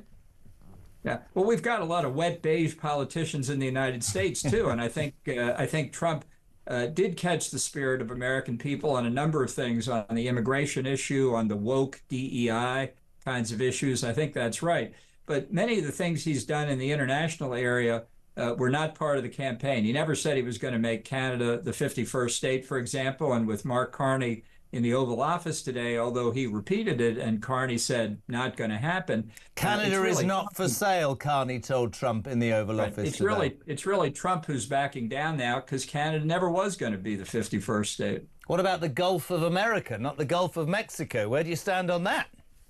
You know, I think it's kind of silly, actually. We managed to get this far, calling it the Gulf of Mexico, and the Republic still survived. I think the next president will change it back, and should. Well, if you believe some of what you hear over here, he's trying to get re-elected in 2028, isn't he, and tear up the Constitution? I don't know. Yeah, that's not going to happen either. In fact, over the weekend in an interview, he named two potential successors, Vice President J.D. Vance and Secretary of State Marco Rubio, something I frankly didn't think he would do, if ever, but at least not until 1928 itself. You know, when the king names his crown prince, people begin to think more about the crown prince than they do about the king. It's amazing American politics, isn't it? I mean, he's only been in power 104 days, and you buggers are already talking about the midterms and the successor. What do you make, by the way? That's right, because he's a lame duck president. Is he? Sure he is. He can't run for a third term under the 22nd Amendment, and just like Barack Obama, I mean, as much as you say he's a lame duck president, you could say he can't be elected again. I guess the other side of the coin would be he doesn't need to be elected again, so he can do what he damn well wants for 4 years, right? Well, that's a danger for Republicans. That's what he's done on the tariff issue. And if the economy goes into a recession, or at least a significant downturn, which appears likely, they're going to be the ones who bear the brunt of the consequences. I would argue that's what democracies are all about. And when you have to consider going before the electorate again, that's what tempers your thinking. I'm not a supporter of term limits, because I think it does remove, particularly in Trump's case, it removes an electoral constraint that might have held him more in check. What did you make of the last administration? I mean, it's got to be better than Biden's shambolic attempt at being president, isn't it? Sure. Look, I'm a conservative. I've been a conservative since I supported Barry Goldwater when I was in grade school. Did you vote for Donald Trump then, John Bolton? I voted for him in 2016, but in 2020 I voted for Dick Cheney, and in 2024 I voted for Mike Pence. Did you? Interesting. What about in the election against Kamala Harris, though? No, that's what, in 24 I voted for Mike Pence. Oh, right. Okay. I'm not, as I say, I'm a conservative. I'm not going to vote for a liberal Democrat who would simply repeat the mistakes of their administration, but I wasn't going to vote for Trump either. Let's turn our attention to the Middle East and Gaza if we can. What's your response to this Israeli security cabinet who approved this plan to expand its military offensive against Hamas, which includes the capture of Gaza and the holding of the territory indefinitely? What's your thoughts on that as the former National Security Advisor? Well, I'm not surprised, frankly. I don't think there's going to be a resolution in the Middle East, certainly with respect to the Gaza Strip, until Hamas really is destroyed militarily and politically. That's what Netanyahu said were Israel's objectives shortly after the attacks of October the 7th. That hasn't happened yet. Hamas has taken a terrible pounding, but they're still in place. And frankly, the residents of Gaza are never going to have a chance for a future until this Hamas cloud is removed from them. We've finally now seen some demonstrations by the Gazans against Hamas, but ultimately it would be a mistake to rebuild a high-rise refugee camp. I think the only humane way to help the Palestinians in Gaza is to look for resettlement in other Arab countries. It's very interesting as well. I mean, it caused such an uproar across the world, and quite rightly. The United States has always been steadfast in its support of the Israelis. Do you see that continuing? Do you see, with what's happening in Gaza, the pictures that are shown across the world, do you believe there will be any softening for that support or not? I don't think so in the Trump administration. I think his support for Israel, very clear in his first term, very clear so far in this term, will continue. And remember, the big issue for the United States, and really for countries in the region, is not just the threat that Iran poses through terrorist proxy groups like Hamas, but its nuclear weapons program, which remains for Israel an existential threat. Final question. You have been amazing, and we really appreciate. How many days did you last, by the way, as National Security Advisor before you finished your relationship with the Donald? Well, it was 17 months, and I do want to be clear now, in his 5th year in office with 5 national security advisors so far, I am the longest serving Trump national security advisor. Okay, so if the unthinkable happens and Donald Trump gives up being the president, I mean, not unthinkable, and if you look at AI, somehow becomes the next Pope. I don't know if you've seen this picture. Donald Trump denies posting an AI image of himself as the Pope. Can you see a way back? Can you see a way back for John Bolton somewhere in the Vatican working, or are you never working for Donald Trump again? Yeah, I'm not waiting by the phone for him to call, that's for sure. John, I really appreciate your time. I know how busy you've been. I know how many interviews you've been conducting, but we really do appreciate you being part of Talk Drive Time today. John Bolton, former National Security Advisor for Donald Trump. He lasted 17 months, ladies and gentlemen, the longest serving. The pension will tell you everything. This is Talk Drive.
Across the UK, on DAB+, on your smart speaker, on your smart TV, and on your side. This is Talk. About 20 to 7, we're live across the United Kingdom. This is JK on Talk, the home of free speech and common sense. Kevin O'Sullivan, it says here, one of the world's best broadcasters, is here from 7 o'clock. Absolutely. Very good. We're delighted, though. We're going to make a regular feature of this. This is brilliant. We have the Sun's head of news, Alex Goss. The irony of being called Goss, as in Ip. No relation to Matt and Luke, but yes, absolutely. But Gossip is what I was coming. You see? Absolutely. Head of news, our sister newspaper. We want to talk about tomorrow's newspaper, The Sun. I remember years ago, the then editor of The Sun said to me about the Jeremy Kyle show that I used to go, that the people that watched that would read The Sun newspaper. One thing I would say about The Sun is The journalism's brilliant, and so much of what you see leads to so much, and I genuinely mean that. I have very strong opinions, so delighted to have you on. You have an exclusive or two tomorrow for us. We have a fantastic story, which I can't talk about in full until it goes live this evening, but I can tell you, for the first time, we've actually produced a full in-depth documentary, which will actually be broadcast on Channel 4 at 9 o'clock tomorrow night. It's about Madeleine McCann. Yes. And the disappearance of poor Madeleine, and the unseen evidence, which goes with the title of the programme. This is a year-long investigation by the Sun's award-winning reporter Rob Pattinson. The documentary uncovers, as you said, bombshell evidence around Christian B, the only remaining suspects in the disappearance of Absolutely. Madeleine. Unfortunately, I cannot riff any further, but we all know Jerry and Kate were at a memorial only last week. It's still a story at the centre of the public's mind. We've had updates from Germany, but we have some fantastic exclusive results from our investigation, which will be aired tomorrow night on Channel 4. It's an extraordinary... I mean, it sounds a terrible thing. It's you know, with certain stories, they're so shocking when they come out, and then they don't go away. And sometimes it's a bit like war fatigue. Oh, Marilyn... How many years is it now? Is it... Would you believe it? Any mention of that poor missing girl still lights the blue touch paper with our readers and every member of the public, because I think as any parent would think, you know, what happened to poor Madeleine? You know, as a parent at 6, I've got more than Boris Johnson, it seems, but you do anything for your kids. Absolutely. Whenever I think about this story, I think, if somebody did something to one of my kids, sack me, I'd gladly eat prison food. That's it, right? Yeah. But to not be able to have any closure. Heartbreaking torture. I mean, absolutely torturous, without any shadow of a doubt. That will be absolutely worth seeing. In the paper tomorrow, Channel 4 tomorrow night at 9 p.m. The world's angriest man. Well, either that or the world's bravest fans. Poor Eddie Hall. You may have seen some of this emerging through the afternoon. Obviously, we're talking no retiring Violet. 26 stone, 6'3". Built like a brick outhouse. Just got into UFC as well to add to his quiver. Anyhow, there's some kind of dispute that's been posted online overnight. People claiming to be fans of Eddie, and we only see the latter half, obviously. And I do have a bit of sympathy, Mr. Hall, here, where they're fleeing the scene, and you have a clearly very animated Mr. Hall taking umbrage with these people outside his house. As, to be fair, I think many people would. He claims latterly that people were honking their horn at 9 o'clock, or disturbing his family. He comes out and has a word with them, and they do what anyone else did when you've got someone who's 6'3" and weighs 28 stone coming after you. They drove away at high speed. Yeah, I think it's that, you know, he's a giant. Absolutely. He's just had a new baby. Yep. But, you know, I've always been straight. It's got me into trouble. If you do social media and you flaunt your family and you play the game, somebody once said to me, if you don't like what comes with it, give up your big salary and go back and do a 9-to-5 job. Well, and somehow... I've been through a little bit. I think you have to accept it. But of course, they're waiting for him. I mean, apparently he was screaming, "I'll rip your head off." Yeah. That'll be on social media, because the advent of the phone is the end. To be fair to Eddie, he's put a riposte on there, obviously trying to explain the circumstances. Police are investigating. He's a good man, by the way. Look, he plays a very straight die. If only I could lift anything like he could. He can, honestly. He makes, honestly. Do you know Ryan? But you don't know Ryan, do you? Ryan, he's the producer of the show. He's got size 14 feet. Well, good for Ryan. That's a feature itself. We'll do that tomorrow. I think you should do that, because you know what they say, big shoes. Watford fan. What else have you got exclusively for us tomorrow? That'd be a very interesting story, by the way. The world's angriest man. When you read it, he is a good man, though, isn't he? He's a good man, Eddie, and you know, as I say, he was dealing with his family there. So then we have, obviously, we've been covering in depth the poor tragedy, the Superbike tragedy, and the emerging news from Hannah James, obviously the partner of Shane Richardson, the 29-year-old who died. That in fact, it's the second time a tragedy of such a nature has touched their lives, and her former partner of 9 years ago also died tragically in similar circumstances, Billy Redmayne, in a 2016 crash. So it just goes to show what those young men put themselves through to be on the absolute cutting edge of motorsport.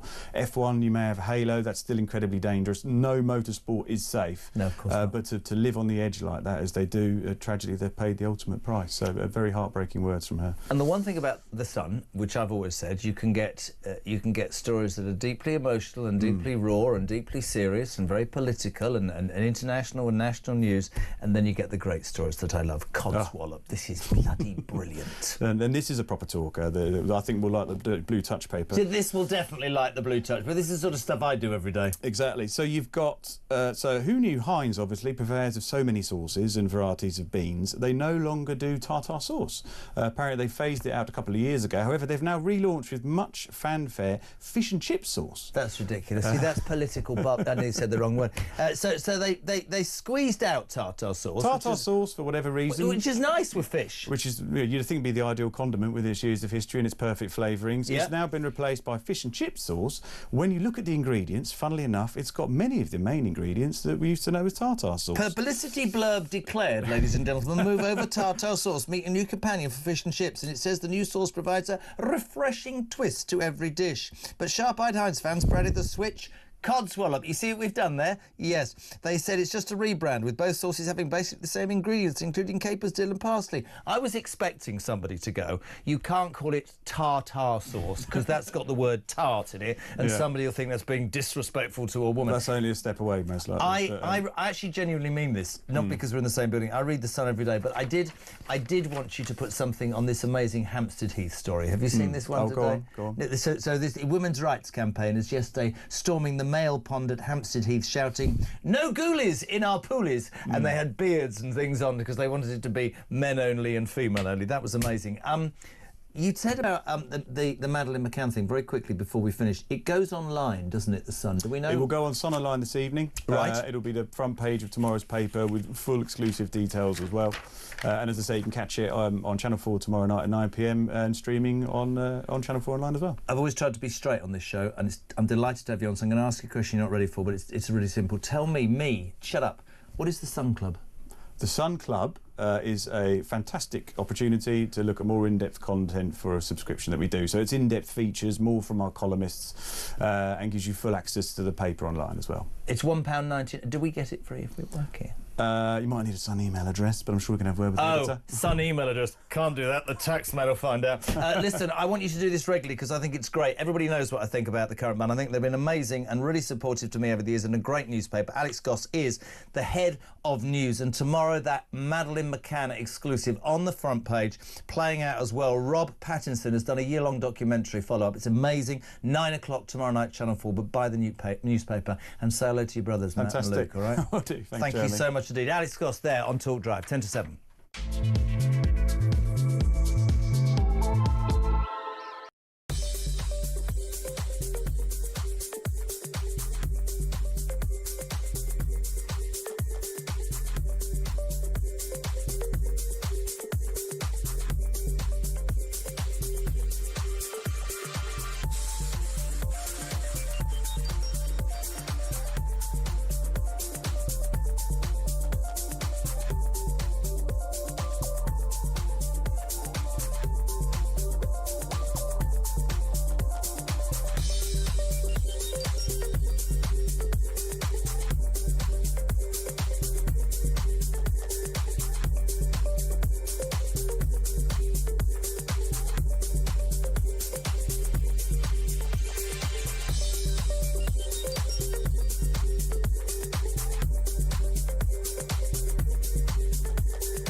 Nigel Farage and Reform do not have to do anything at the moment other than not be Labour or the Tories. You know, all he has to do is not be Keir Starmer and not be Kenny Badenoch. Right. Now, but also, I think what will also become a key battleground, of course, will be this business that was introduced by Zia Yusuf on Sunday and Laura Kunzberg and other shows, where he says, you know, we're going to actively challenge the reform councils where we are, particularly in Kent, which will be an interesting one.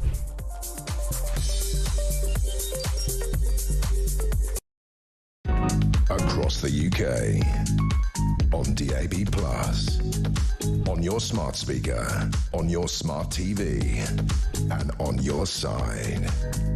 This is Talk. Thank you very much indeed to Alex Goss, Head of News at The Sun. We're going to do that on a daily basis, tell you, pitch up what's going to be in The Sun tomorrow morning, live and exclusive here on Talk Drive. 8 minutes to 7. Kev here at 7. I've just been told off by Jodie. I will in a minute. I'm busy. Why she changed her accent? What's the matter with me? She got quite arsey with me just then. I think she's a bit tired. Probably up all night. 0344. She's been ill. Don't you little seeded mind. 0344 499 1000. Also, no truth in the rumour that Watford FC have been on the phone to Jose Mourinho. Let's go to Crawley. Philip, you're on Talk Drive. Good evening, sir. How are you? Hello, Jeremy. Good to speak to you, mate. Jeez. Hello there. You see, I tell people to be enthusiastic. I nearly dropped my backside with you. Good man. How's life in Crawley? What's Crawley famous for? Jumbo jets overhead. Well, there's Ramesh Ranganathan. Who? Ramesh. Who? Ramesh Ranganathan. Oh, for God's sake. Do you know what? Nobody in this building gets my sense of humour. I've gone who to wind you up? And Ryan's gone, you know, the comedian. Yes, Ryan, I do know. It was, God, no wonder he's a Watford fan. Right, Ramesh Ranganathan. Who else? Yeah. Crawley? Gareth Southgate. Oh, he's boring, isn't he? I agree. Apparently he's from Watford. Right, crack on. What do you want to say, Phil? Right. This, the new Indian trade deal. Yes. So they're coming over here with their companies. Yes. They won't be paying any national insurance for 3 years. For people who have just tuned in, on the day that the head of Labour in Wales, Baroness Morgan, is it? Oh, yes, lovely. And also Wes Streeting implied heavily that Keir Starmer's policy of not giving money to the pensioners for their heating allowance was damaging Labour. He's ignored that and said, great things. I have made a deal with the Indians, a trade deal, which will make lots of money and growth for the United Kingdom. But the truth is we found out that he's allowed them to pay no national insurance on their businesses, whilst in the last budget saying to every small and medium-sized British business, you're going to have to pay more NI. That's exactly true. And my question for Mr. Starmer is, so does that mean they will not be able to use our NHS facilities nor claim any benefits for 3 years? Incredibly interesting question, and only as I was reading out what I thought did it happen, which is, so in order to get this over the line, you have given away things. That's what a deal is. But we go back to what I said at the beginning of the show, Philip, which is, and I'd love your take on this, and I'm not being, tell me if you don't want to answer it, but the big thing for me at the moment is, I like the fact that British people care and do this and do that and do the other, but I'm of the mindset right now that we are at a moment in our lives where the British people are suffering and are being left behind whilst we give and do so many to other people. Highest rates of taxation in 70 years, public services are creaking, and people don't like to talk about immigration, or they don't like to talk about the NHS, all of those things are creating a perfect storm whereby a lot of average, hard-working British people are going, hold on a minute, I'm not being treated very well. And now we've got businesses who must be listening to this going, right, so I've had my NI increased, right, so I can barely break bloody even, but a company can come from India because we want an Indian trade deal, they won't have to pay any. Absolutely. It's just bonkers. It is bonkers. As I say, will their employees not be claiming on our NHS? I couldn't agree. But the system. Oh, apparently Crawley is famous for creepies. What's a creepy? Creepy Crawley. Oh, creepy Crawley. Oh. Get off. Thank you very much indeed. That was Donna in Brum. Creepy. Very good, Donna. I fell for that. Martin Waddington has had a bit of an issue today. He says, I'm sorry, Jez, but I find myself quite absent-minded. Could you please remind me how old you are? Could you also remind me how many balls you have? Could you please tell me whatever you want to go for a wee?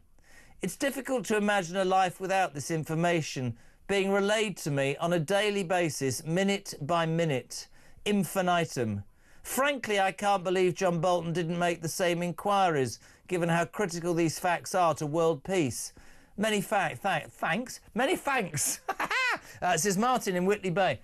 Well, I'm 60, Martin. I've got one ball. No, the other is not in the Albert Hall. It's in a tube. I need to go for a wee quite soon. No, listen, well, do you know what? I'm very sorry. Whitley Bay, lovely, by the way. I'll be there this weekend. Jez, we deserve a much better quality of politician. We once had giants, and now we are plumbing the depths. Look at Starmer, bad knock, and that buffoon Ed Davey. Nigel Farage alone offers hope, says Don in Chelmsford. He says that Nigel Farage has the kudos. He has the oral experience, the way he vocalises things, the way he can just pull people together. I agree with that. Jeremy Kyle. So according to John Bolton, any president in their second term would be a lame duck. You see, that's quite interesting, isn't it? Because John Bolton said, now he can't be re-elected and he's a lame duck and he's not going to achieve anything. And I was going, well, he's only been in the job 103 days. Here's a man, by the way, entering Studio 1 here at Talk Towers, who's been in the job longer than Duck. Brilliant. Straight over in front. Thank you very much. God, you have changed, haven't you? No, the problem is I haven't changed. You look very smart today. What have you come as? I've come as a smart person. I had John Bolton on. He didn't like Trump at all. I think it's because he got fired. No, he hates Trump, doesn't he? Anyway, how are you, my dear fellow? I'm very good. How are you? Not too bad for a balding man. Yes, and I'm good. I'm just this amazing Indian trade deal that Starmer's going on about, so Indian companies could come to England and pay no national insurance, despite the fact he said to small and medium English companies, it's going to go through the roof. It's just everything's anti-us, isn't it? It's ridiculous. And I mean, what kind of a government proudly announces, oh, everybody, you know that policy that everybody utterly despises, the cancelling the axing even of your own members. winter fuel allowance. Yeah. Well, we're proudly announcing we're going to continue with it. Idiots. Oh, good politics. Well done, Starmer. Not to mention the net zero madness. So we'll be talking to Rod Liddle. He's coming on. Good. We're talking about that. And also, he did an amazing interview with the for his Times radio show with the BBC chairman, Samir Shah. And Rod said, so do you believe that Hamas aren't a terrorist